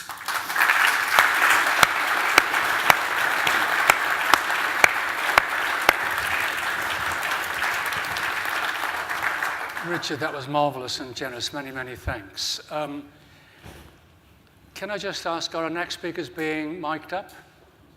Brilliant, thank you. Marvellous. I'm going to give Michael a chance to just draw breath. Is there anyone in the room, we have roving microphones, who wants to make a comment or a question? I mean, we're short of time, but if anyone's bursting to say something of their own experience, we can do that. It's all marvellous listening. So, are you chaps mic'd up? Not yet. Then, Flo Klukas, please. Can you have the microphone here, please? Thank you. I'd like to Richard, what was just said in relation to directly elected mayors, and ask the panel what their views are of the imbalance in gender terms for those who have been elected directly by their constituents. And given the way that directly elected mayors across the world tend to be men rather than have a mix of men and women, how that can be changed, how that can be challenged, and how that can be overcome. Well, if I could start off, Flo, that I certainly publicly stated when we were looking at candidates for Greater Manchester that my preference would be for somebody 20 years younger than me and of the opposite gender. So I have a very clear position that this is something that has to be addressed actively. And actually, it's one of the advantages of having more than one person is it's easier to do. And Manchester City Council now has a majority of its members are women members, but that's doing something actively over a long period of time. I think that, first of all, we need to be very proactive in getting women to be candidates for this, because actually if we do, they are very likely to get elected. We also have to make sure that, and this is again fairly difficult, that the structure around directly elected mayors represents gender balance as well, which to a certain extent, not in an ideal way, that we are doing in Greater Manchester by creating a range of assistant members of the combined authority, which in totality will give gender balance across the combined authority. But I think all I say is the fact that not one of our the only serious candidate, woman candidate, didn't get elected, which was Sue Jeffries in Tees Valley. That we haven't got a single woman as one of our directly elected mayors, I think it's very sad, and it's a major flaw, and it does need to be addressed in the next round. Thank you for that. And let me just say, as we were planning this programme, we were very conscious that many of colleagues of Michael over the many years were males, and we recognise that, but that's, in a sense, the times as they were. But Michael, your thoughts on all of this? Well, there isn't any barrier today. As you can see, the composition of the House of Commons and councillors all over the country for men or women being preferred. And so my vote would go in every circumstance for the person best suited to represent the interests of the city. Thank you for that. We are running a little, in fact running quite late, and we don't want to eat into Lord Heseltine's speech, so I think at that point, if I may, I will ask you to thank Richard Leese for his contribution. And ask my three colleagues to join me here, please. Thank you. It is the fate of those who come last, they get squeezed. We'll make a little time at the end of this. We'll probably eat into your drinking time, but not to worry. As I said earlier, we've had a lot of politicians, a lot of policymakers. We did want some colleagues in the kind of social science research world to reflect on Michael's contribution achievements. We have three colleagues. Professor Phil McCann, US Sheffield, worked in Europe a great deal, marvellous work on European cities. Andrew Carter, Director of Centre Cities, the most influential think tank on cities in the UK, and Ed Cox, Director of IPPR North, the most influential think tank and policy organisation in the North. I've asked them all to speak for about 10 minutes, not more if I can. There may not be time for questions to those people, because we do have the elected mayor and Sir Terry Leahy to come, as well as Lord Heseltine's contributions. So apologies for all of that, but Philip McCann, the stage is yours. Many thanks. So the title I was asked to speak about in this context is the contribution of Lord Heseltine to cities in the UK, and particularly with a view from Europe. Well, I'm based in Sheffield, so it's hard to give a view from Europe. So actually, I'm going to talk about three different aspects. I'm going to make three different propositions. My arguments are based in my long book, 566 pages, on the UK economic system and governance system of the regions and cities. I know that there's many people here who've read the book, or certainly parts of it. And also I'm part of a large team of researchers headed by the University of Birmingham, with Sheffield involved, Groningen, Erasmus University in the Netherlands, and the Netherlands Environmental Assessment Agency. We're part of UK Interchanging Europe, the major flagship ESRC programme funding research about the Brexit impact. So, trying to think about all the different issues that relate to Michael's work and career over the years. All the government offices for the English regions, the urban development corporations, UK and Europe, the primary polarity that Michael always explained, laid the groundwork for the importing and the application of EU cohesion policy, particularly the Objective 1 status, more recently the regional growth funds, and then the important document, of course, the No Stone Unturned. Many, many different issues, all of which coming together in terms of things like the city devolution agenda. But I'm going to make three propositions as they relate to these issues in the context of Europe. The first one, that the urban and regional economic system of the UK is fundamentally European in nature in terms of size, structure, behaviour and performance. That's important because we often look to other English language speaking countries for inspiration. The reason is because we're not very good at other languages. We look to the wrong places far too often. United States, Canada, Australia. They are federal countries with completely different economic geographies. My second point is that most of the UK urban and regional economic system is very heavily dependent on European markets. In fact, increasingly so. My third point is that the whole rebalancing agenda and the city devolution agenda is going to be made more difficult due to Brexit. The first one, our structure in terms of how we do things economically, in terms of our cities and regions, is fundamentally European. In terms of the population sizes, the distribution of the cities, the geographical distances between the cities, population densities, we do not look like the US, Australia, Canada, the places that we always look to. We look to places like Germany. That's what we do look like, no stone unturned. That's what our geography looks like. But we often look to the wrong places for messages and lessons. I can show some examples. This is GDP of European cities, of UK cities rather. This is the period up to the crisis, so from the mid-90s up to the global financial crisis, and then since. Black is cities. The dotted line in the middle are intermediate areas, small towns, urban-rural interactions. Grey is rural. Cities dominated the performance of the UK in the first decade of modern globalization. But around 2001, 2002, British cities started to struggle, and they were overtaken by intermediate areas and rural areas. But the press didn't notice it because they were looking at the United States all the time. And then when it came to the crisis, we went into a huge shock. And the brunt of the global financial crisis in the UK was borne by cities. That is not the American experience. It was rural areas and small towns. In the UK, many rural areas and small towns actually performed better than our major cities. This is what the UK looks like in GDP in terms of output of cities. This is GDP per capita. You get basically the same type of story. If you look at the European regions, you see exactly the same distributions. The cities dominated. 2001 is the switch time, 2001, 2002. Cities in Europe started to struggle enormously.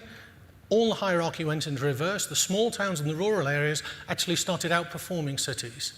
And then you got the huge shock of the crisis, and we're still struggling with coming out of the post-crisis era, as we know. And you see it in GDP, GDP per capita, you can use gross value added, other measures, exactly the same results.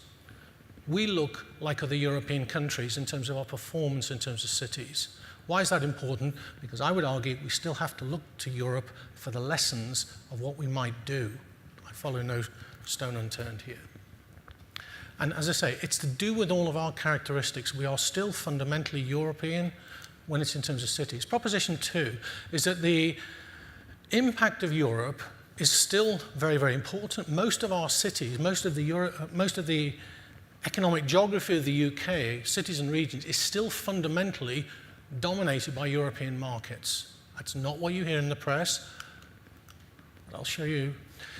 One of the problems with a lot of narratives at the moment is that there's all these discussions about trade surpluses. Germany has a trade surplus with us, therefore they're going to want a very good deal. This line of thinking is what's called mercantilism. Mercantilism disappeared with the Corn Law debates. It is not taught in any economics course anywhere in the world. It was superseded by comparative advantage thinking, which is the foundation of modern trade theory.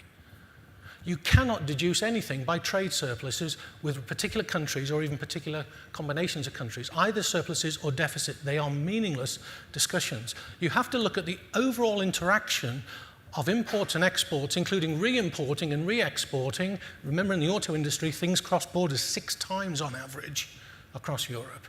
You have to understand the whole structure of things going forwards and backwards and how that relates to all the segments of the value chain which are taking place in different countries. Gross exports and gross imports tell you nothing.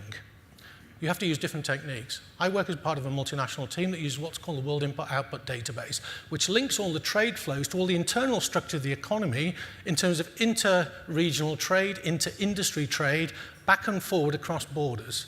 It's extremely complicated analytically, but what we can see, the regions that voted Brexit are more dependent on European markets. This was the most tweeted image in the Financial Times in 2016, had 26 million views because it was also on the front page of the Washington Post.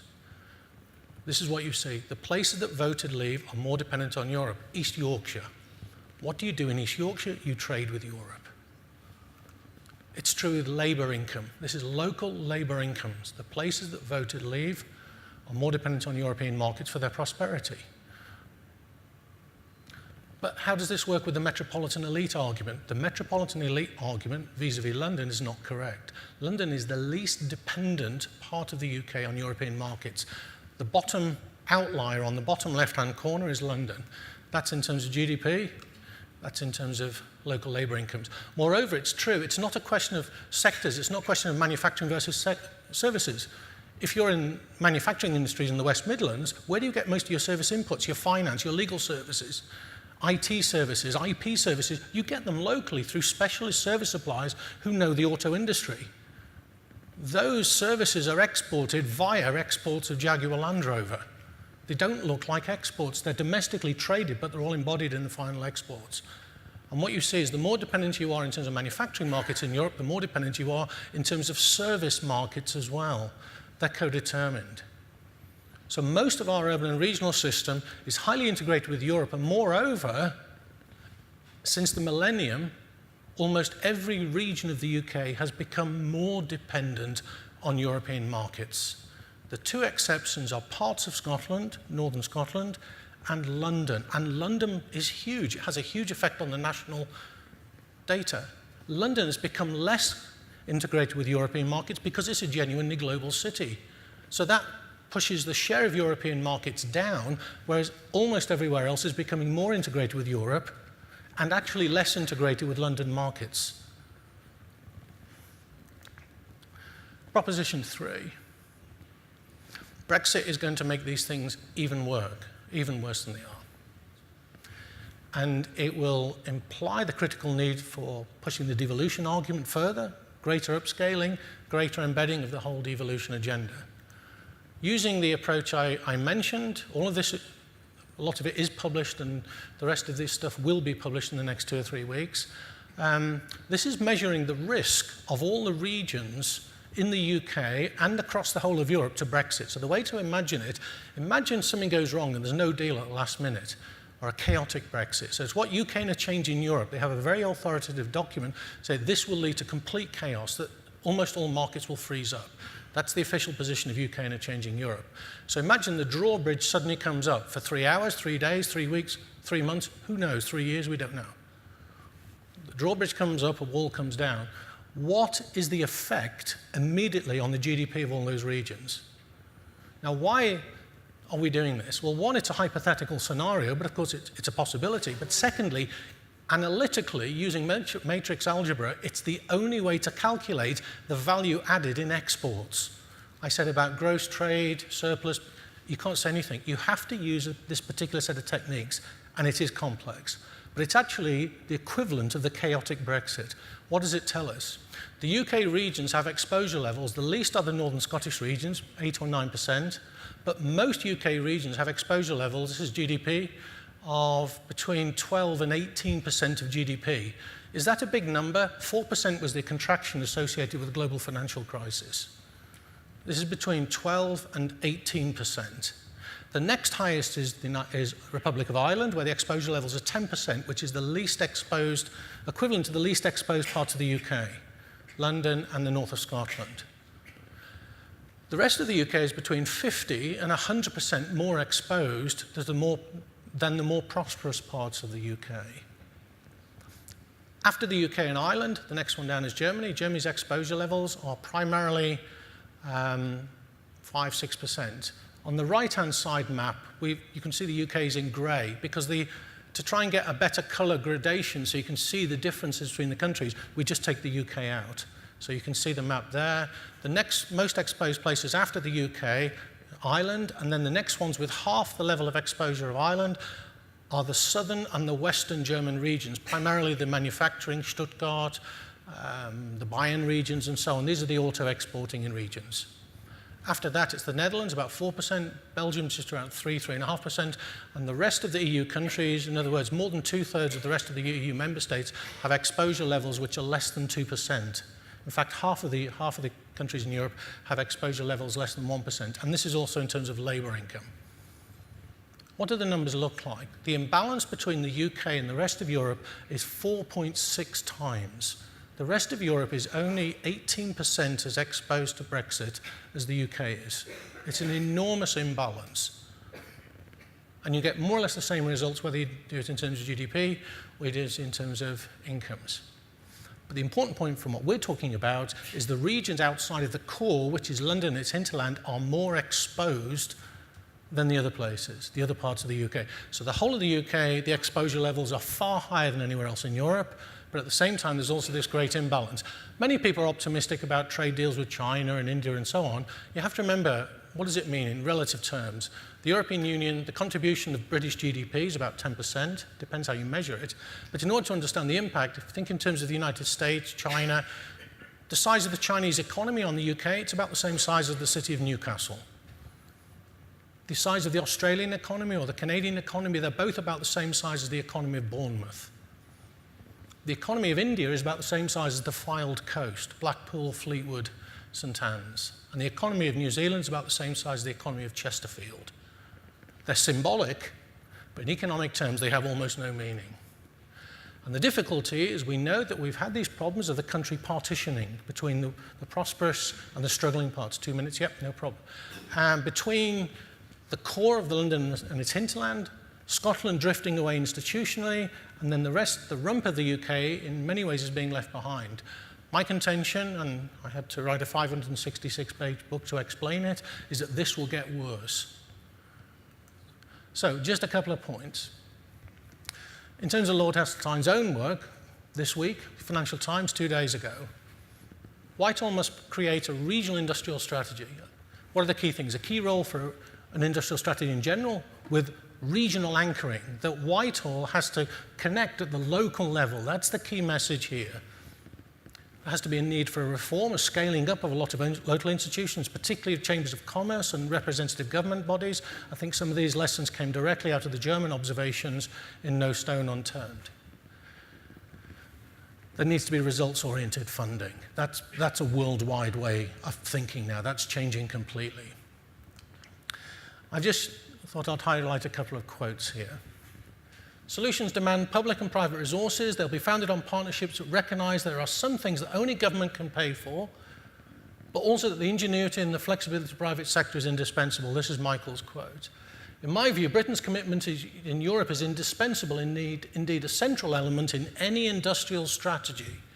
And outside the European market, we could face the same competition. We'd have to watch it bestow ever greater benefits on the community's members, which would be denied to us. If we look beyond Europe to the competition in America, Japan, and even the Pacific Basin, we can see the challenge which, if we were alone and outside of the community, would overwhelm our relatively poor national economy. That was written 30 years ago in Michael's book, Where There Is a Will. Okay.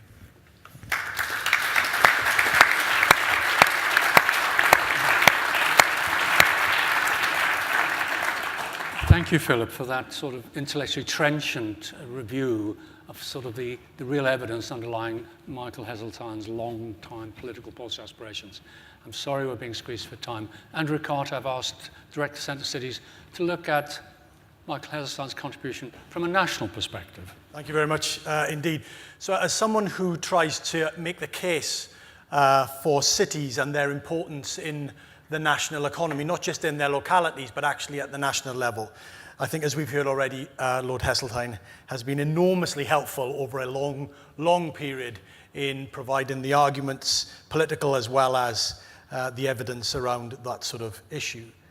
But to go back to when we heard about 1979 or 1980s, it's important to remember at that point that very few, if any, of our urban areas, certainly our big urban areas, were places where we would think they are at the technology frontier, they are where the new economy is happening. And yet, already Lord Heseltine at those sorts of points was making the arguments about the importance of our urban areas. When we look today at the economic performance of our urban areas, we see more of them performing relatively well. And the challenge, I think, and you can read that in Lord Heseltine's latest publication, is that we need more of our places to be more successful in the future. In a sense, the variability of urban performance across the country is still a very big and significant issue, not only for those places, but actually for the country at large. So 5 very quick ways, I think, in the way that Lord Heseltine has helped, significantly helped and shifted the conversation about the story of cities and the economy of cities. The first thing is, he focused overwhelmingly on solutions, not problems.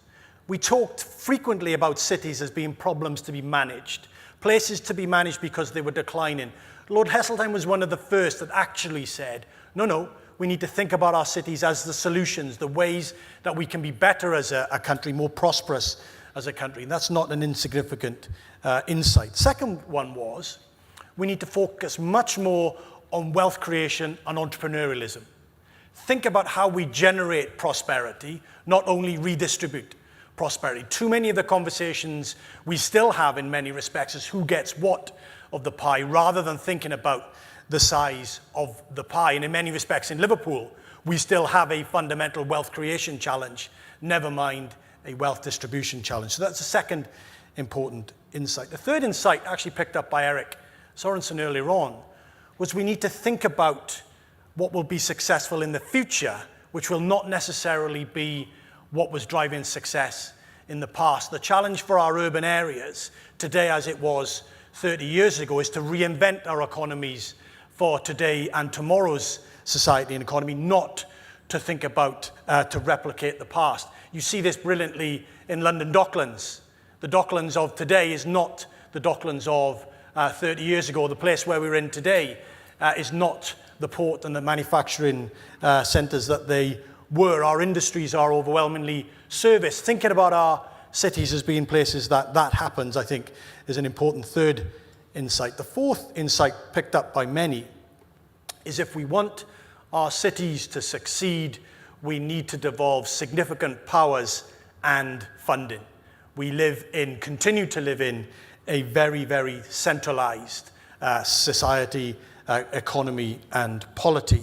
But if we want Liverpool to be successful, Manchester to be more successful, and other places to be more successful, then devolution has to be an important and critical element of that. Not only because it empowers the city region and the politicians of it, but actually then that provides the galvanizing, the glue to bring the private sector together, and indeed the private sector money together. And importantly, if we want to make progress on that devolution challenge, Lord Heseltine unyielded on this. That means Whitehall and Westminster needs to change and to give away significant responsibilities. And we saw how the Osborne, Cameron, and indeed Greg Clark's agenda was significantly influenced by the work that Lord Heseltine did in the coalition government and more recently. And the fifth insight, which has certainly been hailed, is the focus on leadership. You can't fail to read anything, I think, that Lord Heseltine writes. And he says, who's in charge? Who's responsible for making the decisions that will make a difference in those places, public and private, not one or the other, but both. That was the fifth insight, I think, that we've heard consistently from Lord Heseltine over the 30 years or so. And in a sense, many of them now, my organisation is one of them, takes them for granted in a sense. They are the space in which we operate. That is the context in which we operate, using those five insights. But actually, they've been hard won and they need to be defended and progressed. In a sense, the argument is not won, and the piece in the FT this week reminds us. And my final personal reflection, Lord Haseltine, is as a fellow Swansea lad, in a sense, if you're looking for something to do now that Theresa May no longer wishes for you to be involved in the government, I think Swansea could do with a bit of the magic that you've imparted on places like Liverpool and Manchester. And if you're happy to, I can make those connections for you. Thank you very much indeed.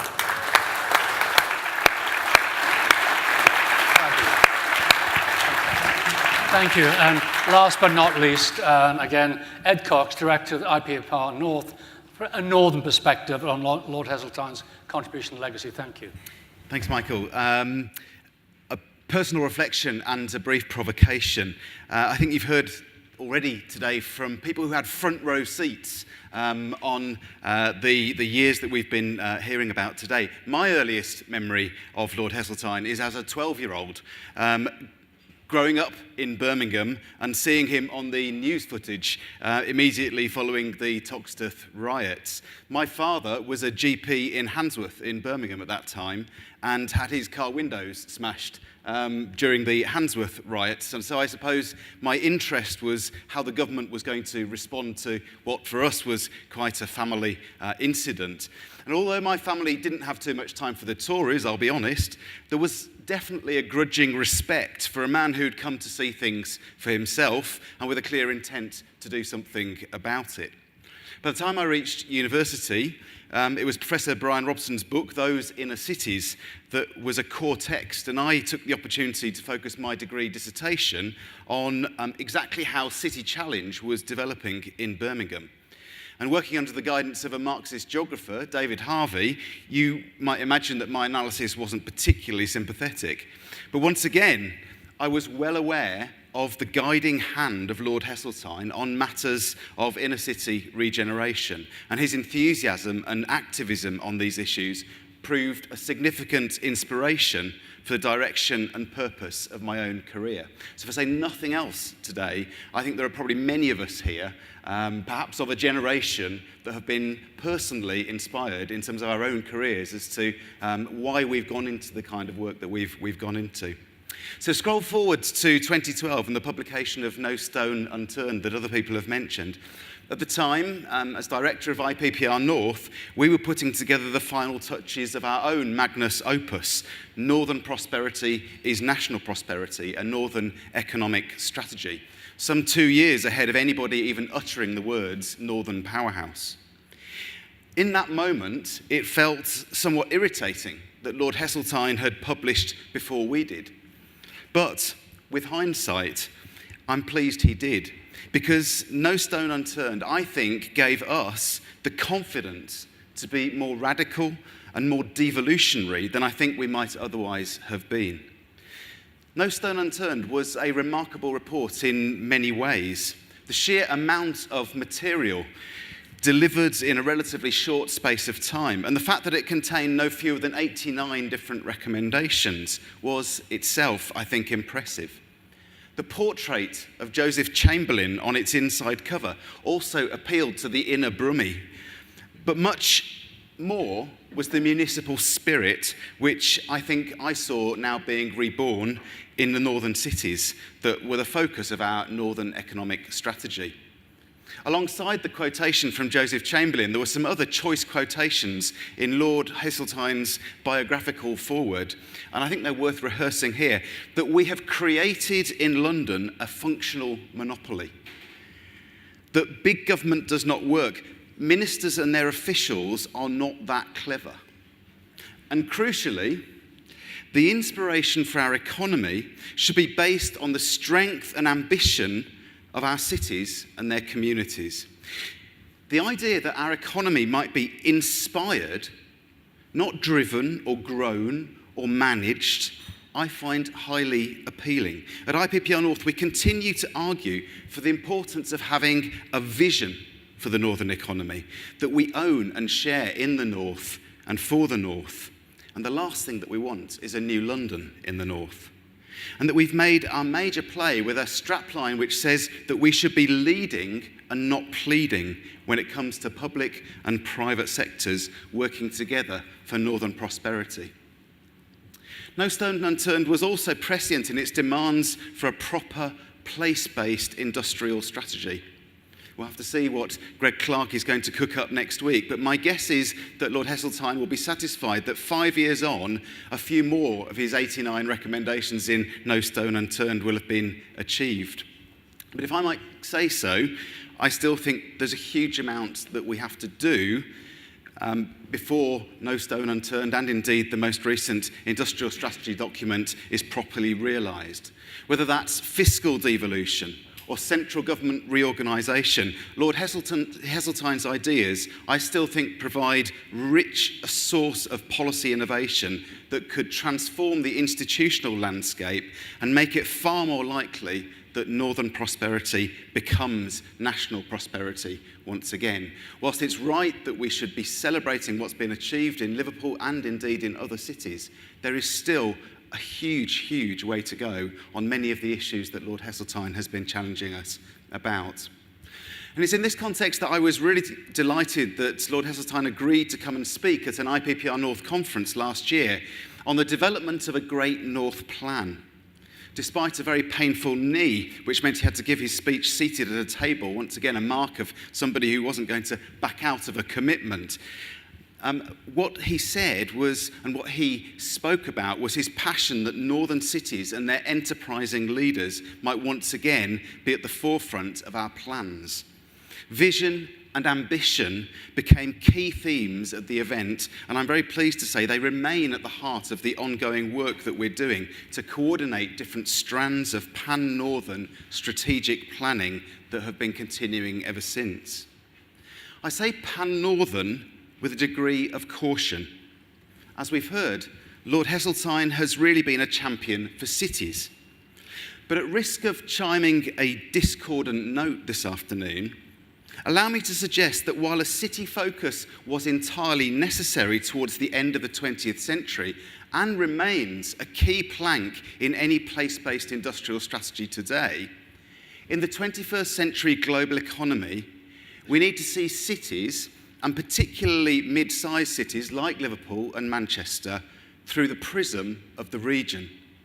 Lord Heseltine has been quite right to emphasise the importance of the functional economic area.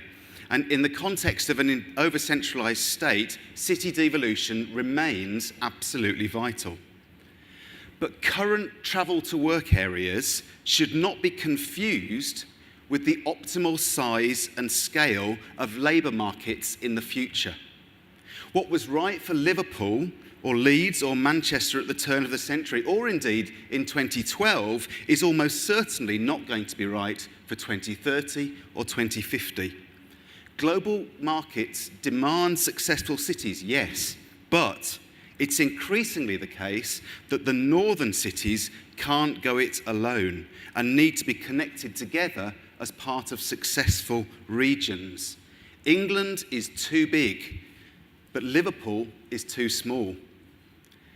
This may be an academic point too far for an occasion like today, but I wouldn't want us to miss the wood for the trees. So let me finish by returning to my opening remark. Some may take issue with particular policies or approaches that Lord Heseltine has adopted during his career, but when it comes to the north of England, his endeavour has been truly inspirational. Where many other ministers have seen problems, Lord Heseltine has seen opportunities. Where civil servants have shilly-shallied around, Lord Heseltine has marched towards the gunfire. And where sometimes, even when we in this room have felt despair, Lord Heseltine has energised us with hope. And for this, we're incredibly grateful. Thank you.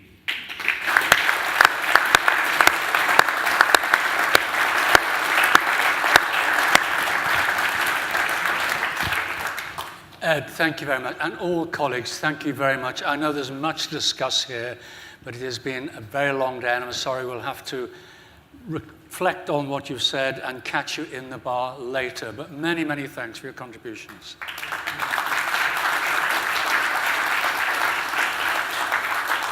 I'm sure Lord Heseltine will weave some reaction to that when he does his final peroration. Can I ask the elected Mayor of Liverpool, Joe Anderson, and Sir Terry Leahy, to join me on the platform? And can I just check they are mic'd up? Are they mic'd up? That's absolutely fantastic. Please. Come in, Joe. Yeah, come, get closer, get closer. Marvellous. It's been a wonderful day. I know it's been a long day. There has been a great deal of oxygen room, so many, many thanks for everyone for sticking with it. There was some very tough stuff in that last session, but I think that's worthy of the occasion, worthy of the man. We've been very, very challenging. I wanted to end in a sense where we started with Liverpool. The great city we all live in, work in, love, and I think a great deal of debt of gratitude to Michael Heseltine. And I could think of no better two people to talk about it. I think we're now all Scousers on the platform. Two are born here, Terry and Joe. Michael's a Freeman, I'm a citizen of honour. I think all Liverpool is in our hearts. So I thought I'd want to end, before Michael Heseltine gives his final peroration, just to get some reflections from Joe as mayor on Michael's contribution, where Liverpool is now, where Liverpool's going in the future. But as he said to me when I talked about it, he said, what I'm really going to do is say, how come a lad from the Dingle gets on with a Tory grandee? Absolutely. I think I'm not going to. I mean, Ed gave some challenges and questions, and I'm not going to talk about those particular issues. I just want to, in my contribution, maybe talk about Michael's, for me, his efforts for the country and his John Prescott talked about Mark 1 and Mark 2. I think just using that analogy of Mark 1s and Mark 2s, look at it for me as cars, Mark 1 and Mark 2. The driving force in those cars is an engine. This man's been an engine of government for the last 40 years, and in my view, whether it's no stone unturned, whether it's his intervention in Liverpool, in Manchester, whether it be through City Challenge, single regeneration budgets, he's talked about intervening to create what we all want, is that we have a better balanced economy across the whole country. And he's at the driving force of that, and always has been for, as I said, the last 40 years. And I lived in Toxteth at the riots. I'd just been married, lived in Windsor Street and Warwick Street there, just off 5-minute walk from Parliament Street. And I remember Michael, coming to Liverpool and the shouts, we don't want trees, the garden festival, so we want jobs. Well, look, the reality is that we're sitting in the Albert Dock, we're sitting here looking out at a transformed city, yes, with loads of challenges, yes, with serious problems ahead of us, but we wouldn't be where we are today without that seed, if you like, using the tree analogy, being planted by Michael Heseltine. And for me, when I look at No Stone Unturned and I look at that intervention, I'm a big fan of Greg Clark, but I think Greg needs to look at Michael's response to the Green Paper, the industrial strategy, and just append it, just simply staple it to it, because it is absolutely right, because what he talks about is an industrial strategy that is regional, is city-wide, and it actually not only talks about infrastructure regeneration, it talks about people regeneration too, and that is what makes him. For me, when I look at politicians, and I am a Labour politician, I'm a socialist, I'm proud of that fact. I believe, though, in the fundamental principle that you can't spend money if you don't earn it, and you can only grow your economy, and you can grow enterprise and create jobs and opportunities and sustain yourself for the future. That's what he believes. I know he believes that. I know he's passionate about that. We might have differences of opinion on things, but he wants Liverpool to be able to sustain itself and grow itself, to protect itself for the future. And one of the saddest things for me is that he's never been leader of the Tory party. But I would say to you, and I make this appeal to you, Michael, don't give up, because because I've never seen in Westminster a paucity of talent that there is there. And if Bob Mugabe can stay on till he's 94, and I'm not comparing you to him, but if he can stay on till 94, then I urge you to do so, because your interventions are welcome, and they are constructive, and they are absolutely worth listening to. You only have to listen to people like Richard Leese, who I admire and respect greatly for what he's done in the city of Manchester, who hold you in the same high regard and respect as I do. And this city of Liverpool is so grateful for your intervention and so grateful for what you did. That's why I had the honour and the privilege of talking to you about accepting the freedom of the city of Liverpool. And I know it brought a tear to your eye when I asked you to do that. And this city, to the vast majority, 99% of the people in this city welcome the fact that we were able to award you that accolade of freedom of the city of Liverpool. And the only really burning question that I have for you, and I'm sure Anne would also like to, Lady Heseltine, know the answer to this question. On that Thursday night at 6:30, did you actually go into the Humpty Pumpty Club? and what time did you come out? That's the most important question. But Liverpool loves you. I certainly have a huge amount of respect for you, and long may you continue, because we need you to intervene. As you say in your pamphlet, before breakfast, at lunch, and at tea, and get up early in the morning before the Germans. I know you never mentioned the Germans, but I did. So congratulations for today. And thank you for the Heseltine Institute, not only for naming Janice and Michael, for naming the Institute after Lord Michael Heseltine, but for hosting today. Thank you very much.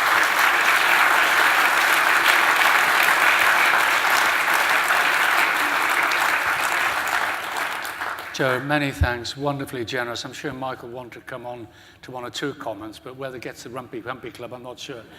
Terry Leahy, St Edward's boy, Scouser, hugely successful national company, now doing all sorts of things. You worked with Michael on Rebalancing Britain. We've heard a lot about No Stone Unturned, which was good. I think Rebalancing Britain, which was policy or slogan, was published in 2011, was essentially a diagnosis of where Liverpool is and where it should be going. I read it today, actually, to remind myself how little I've contributed, because it's all been said by greater people. Marvellous effort. Terry, you were desperately involved in all of that, deeply involved in all that, but just as we come to the end of the session, your thoughts on working with Michael, his contribution, a view from the private sector, and all of that. Well, yeah, I was thinking on the way up, I mean, Michael is a thread right through this whole period. Eric spoke about the closure of the Tate and Lyle refinery that he had to get involved in straight away. Well, my two brothers were made redundant from that refinery when that happened. I'd worked there. I'd already left Liverpool to search for something better. I actually went to Hume, so it wasn't a good start listening to Richard Leese. But in the 80s, if you were working in business outside of Liverpool, you simply couldn't bring a proposal to your board to invest in Liverpool. You would get laughed out of the room. And it took the pump priming that Michael did in the 80s, the beacons that Max spoke about, to restart markets very, very quietly. No one could see it. The City Challenge work and polishing up some other places that weren't mentioned, that allowed me, when I became chief executive of Tesco in the mid-90s, with confidence then to invest again in Liverpool. Tesco actually became the biggest employer in Liverpool, with many, many successful developments, many of which were regeneration schemes working in areas of high unemployment. So that when I got directly involved back in the city with Joe on the Liverpool Vision Board around 2000, which was master planning the physical regeneration of the city, what ended up being 4 billion of investment that came in really was made possible by the gradual growing confidence in the 90s that Michael made possible by his work in the 80s. Now, the report you referred to was 2011, so it was after the sort of physical regeneration, the success of the City of Culture, and it was where next. And really what it was about was asking for an economic strategy to follow the physical planning. And working directly with Michael, you could see how experienced he was in this way of working. The single message was about devolution. For me, but it was empowering cities so that they could determine their own success or failure. And they would have to compete for the support, for the allocation of resources behind big ideas, big visions that they could put forward. And in a way, it was analogous to how I had experience running businesses. But businesses have to compete, and they have to look at their assets, their strengths, and work out a way forward. Now, cities are much more complex organisms than businesses, but the analogy does apply. And I think that's been Michael's great success, and we haven't mentioned here what a successful businessman he is to bring those lessons of business into the leadership and the government of big economic regions like our great cities. And he ticked the boxes in the report in terms of reopening the port, logistics, tourism, high-tech industries, life sciences, the assets of the city, but also the knowledge economy. And I'm so pleased that of all of the things, with Janet's work and so on, Joe's work, we've kept going with the knowledge economy, because, of course, if you bring it right up to today, the digital revolution, which will have more of an impact on the UK than even Brexit, both good and bad, and will affect us all. That's a once-in-a-century chance for a city like Liverpool or Manchester to recreate its position in the world, because you can now choose to do business anywhere in the world and reach anywhere in the world through digital technology. And so Liverpool can once again reconnect with China, with the United States, with the rest of Europe, and sell its wares, sell its services, if it wishes to. And really, you can see Michael's thread through that whole narrative. Fantastic. Thank you very much for that.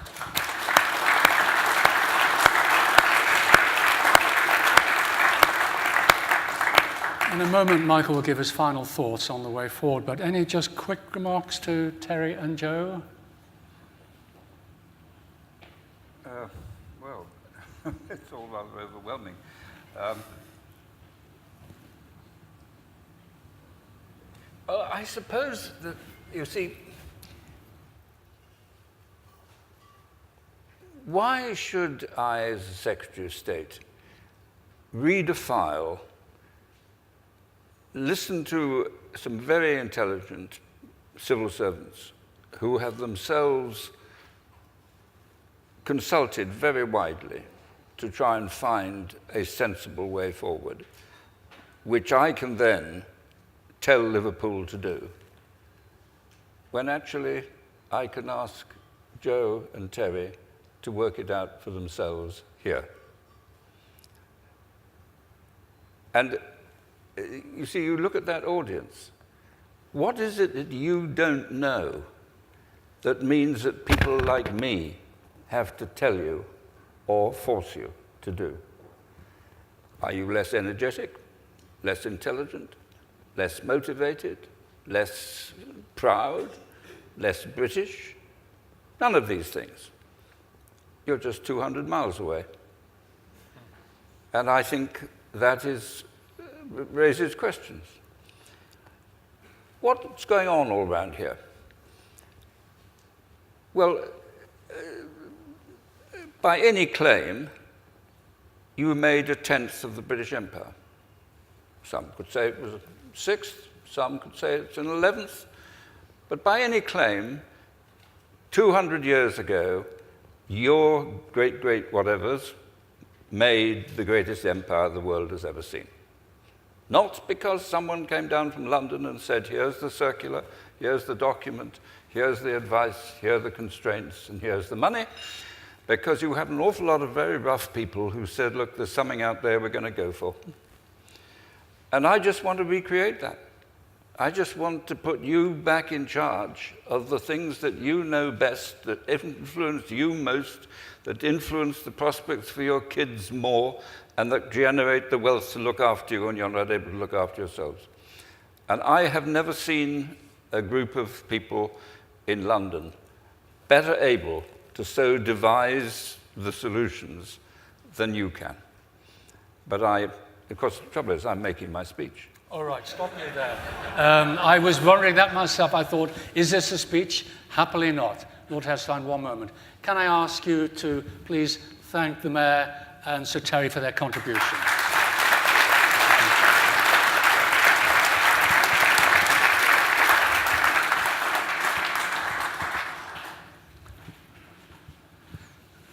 It's been a wonderful day, and I'm sure more wonderful to come.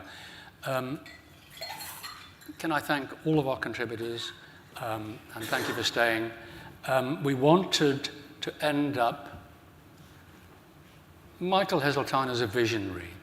He's interested in the past, he's affected the past, but I suspect even at this wise age, he's really interested in the future. And so we thought it was entirely appropriate at the end of this wonderful celebration, if we can ask Lord Michael Heseltine to give us his view on the way forward. Lord Heseltine, the floor is yours.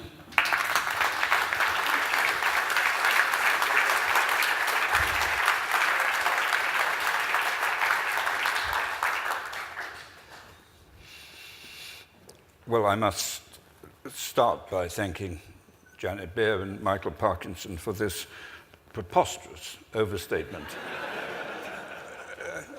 I have loved every minute of it. And why don't we do it tomorrow, the day after, year by year? As I said, it is a sort of anticipation of the obituary which my poor family will one day have to read. And that's a great frustration about obituaries. You never get to read them. Anyway, I feel today I have had a glimpse into, well, because it's left out all the knocking copy. Believe me, there'll be plenty of that. But the vision. Well, I was getting onto it with Joe and Terry, because really they are the vision. You are the vision. And the world I inhabit, we're really there to sort of solve the problems that others can't solve. You never get easy issues in national politics. It's just the difficult reconciliations of conflicts.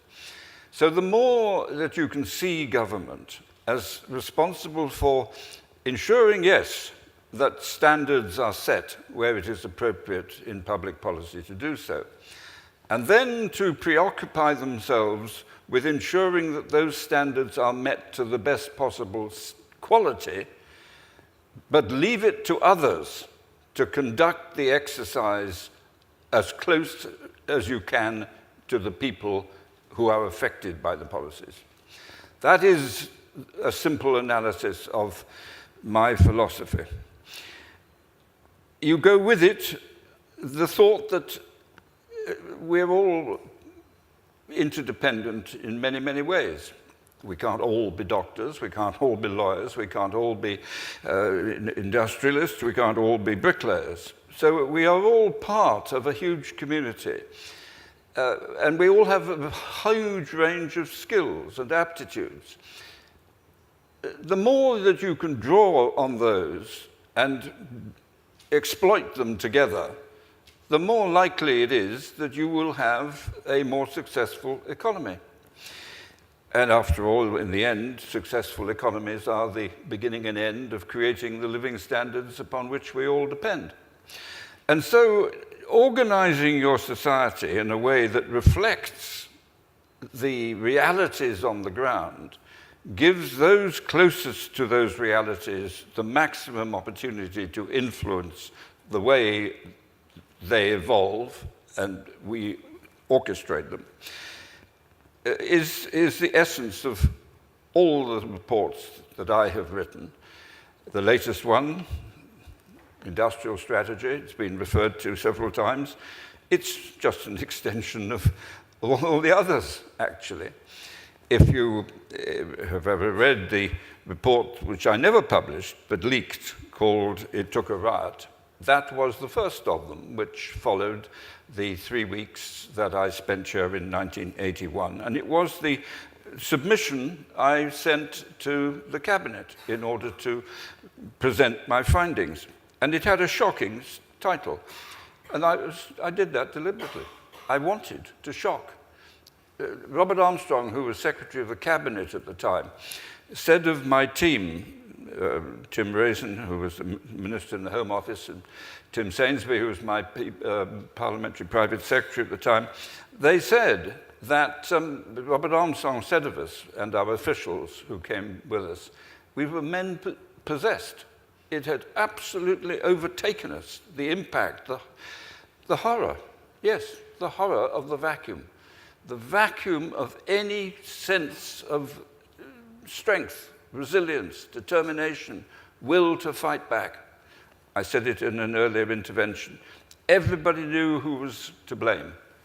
All of you, never me. Well, I have the simplest philosophy. Show me the problem, show me the person in charge. And usually, you find out what the problem actually is. You've got to move the person in charge. So, all the policies we've listened to and talked about have had that attempt to get local commitment, and if government is involved, to get additional commitment from localities. It is to question the fundamental underlying instinct of politics, which is entitlement. If we have so many elderly people, so many young people, so many people of this, that, and the other, there are entitlements in terms of the amount of money that gets distributed. So many miles of roads, so many houses, whatever it is, entitlement. That's fantastic, because it requires only the spending of the money that comes your way. I challenge that and ask a different question. If you have a problem, and if we will provide from central taxpayers some support, what will you add to it? There may be no money being added, but it may just be effort.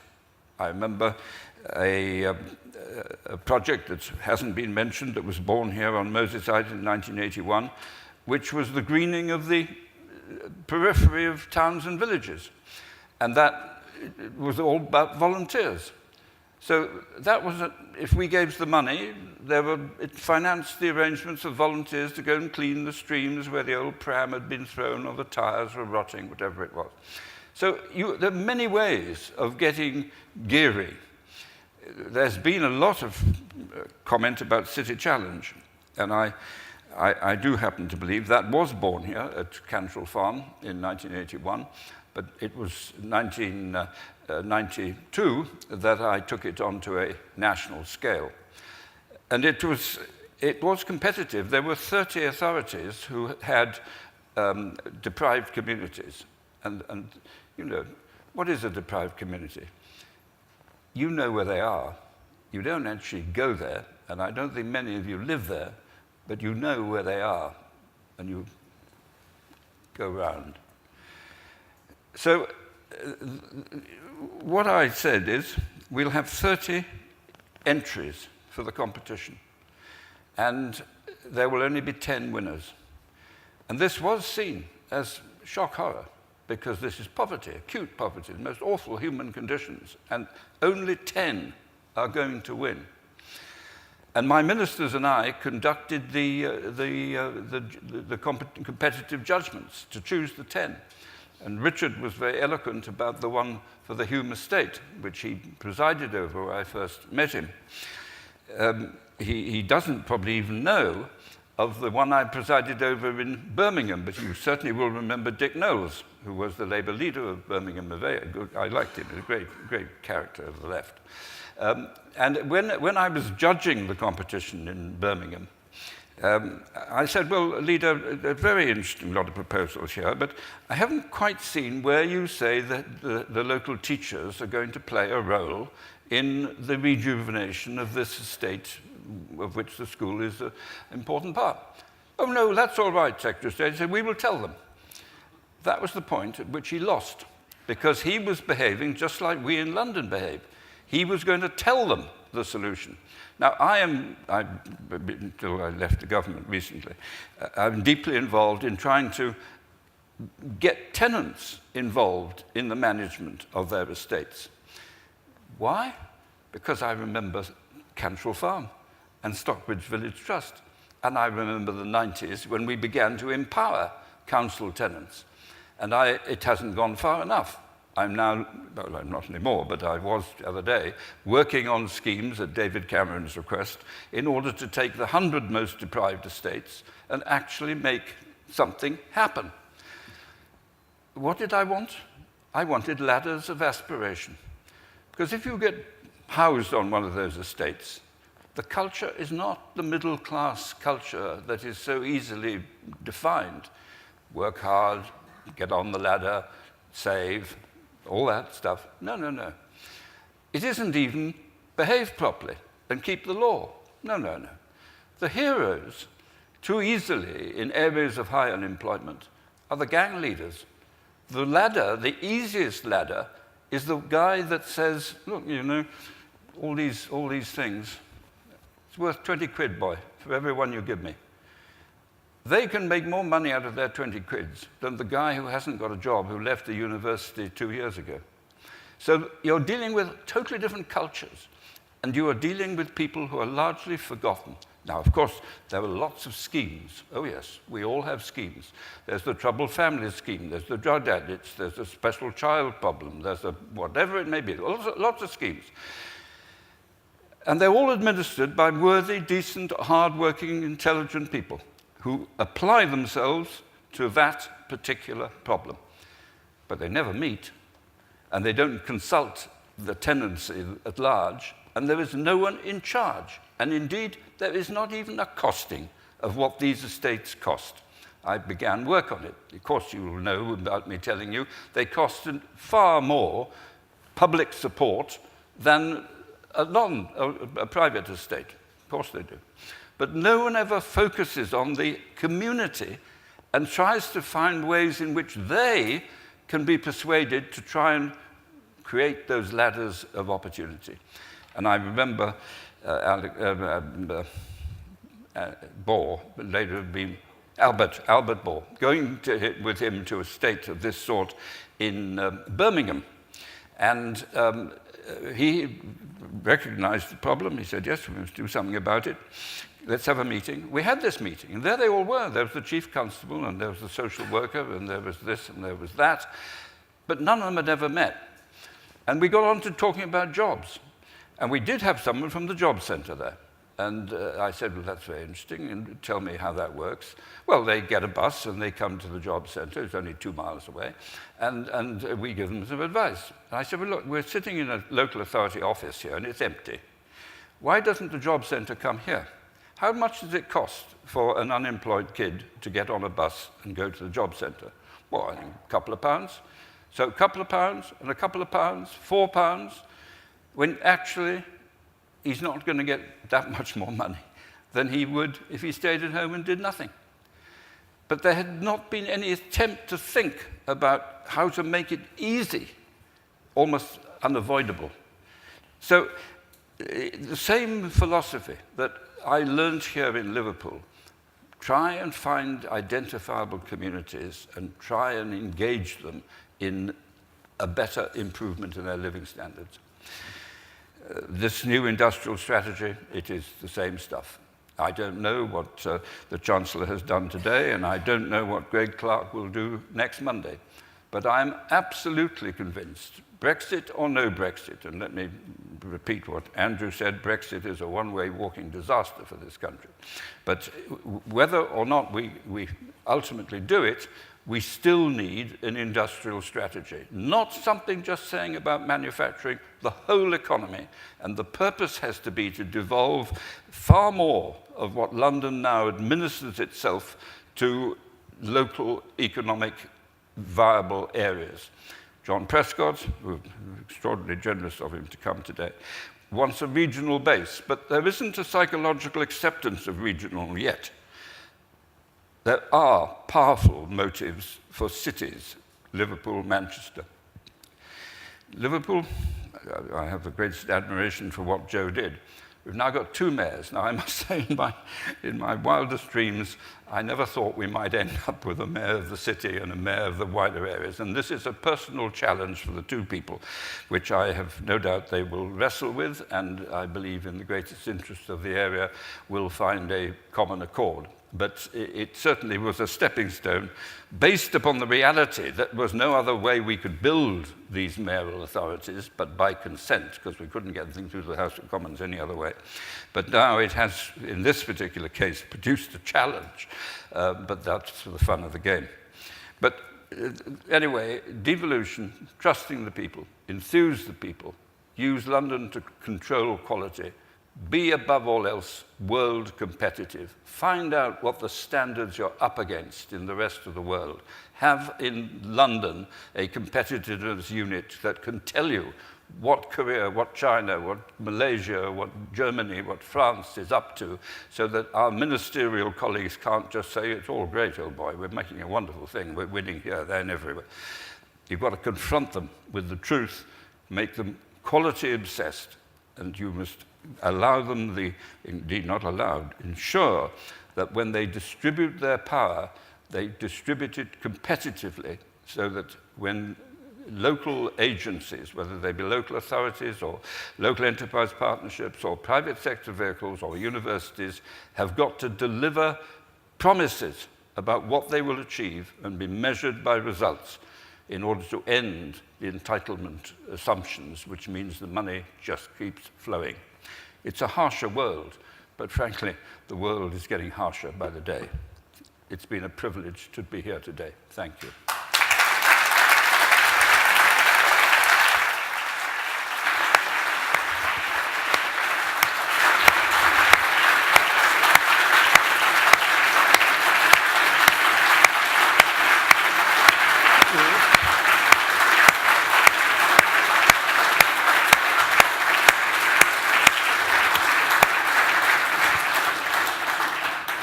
Wonderful. And can I ask the Vice-Chancellor, Professor Janet Beard, just to come and formally close our celebration?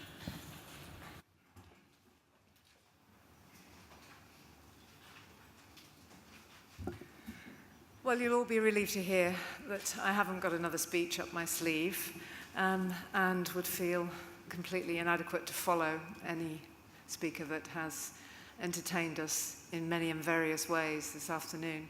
I think the one thing that we are clear about is that everyone in the room, every single speaker, everyone who wished they could be here, has both gratitude and admiration for Lord Michael Heseltine. Please join me in thanking him again for all his work over a long career.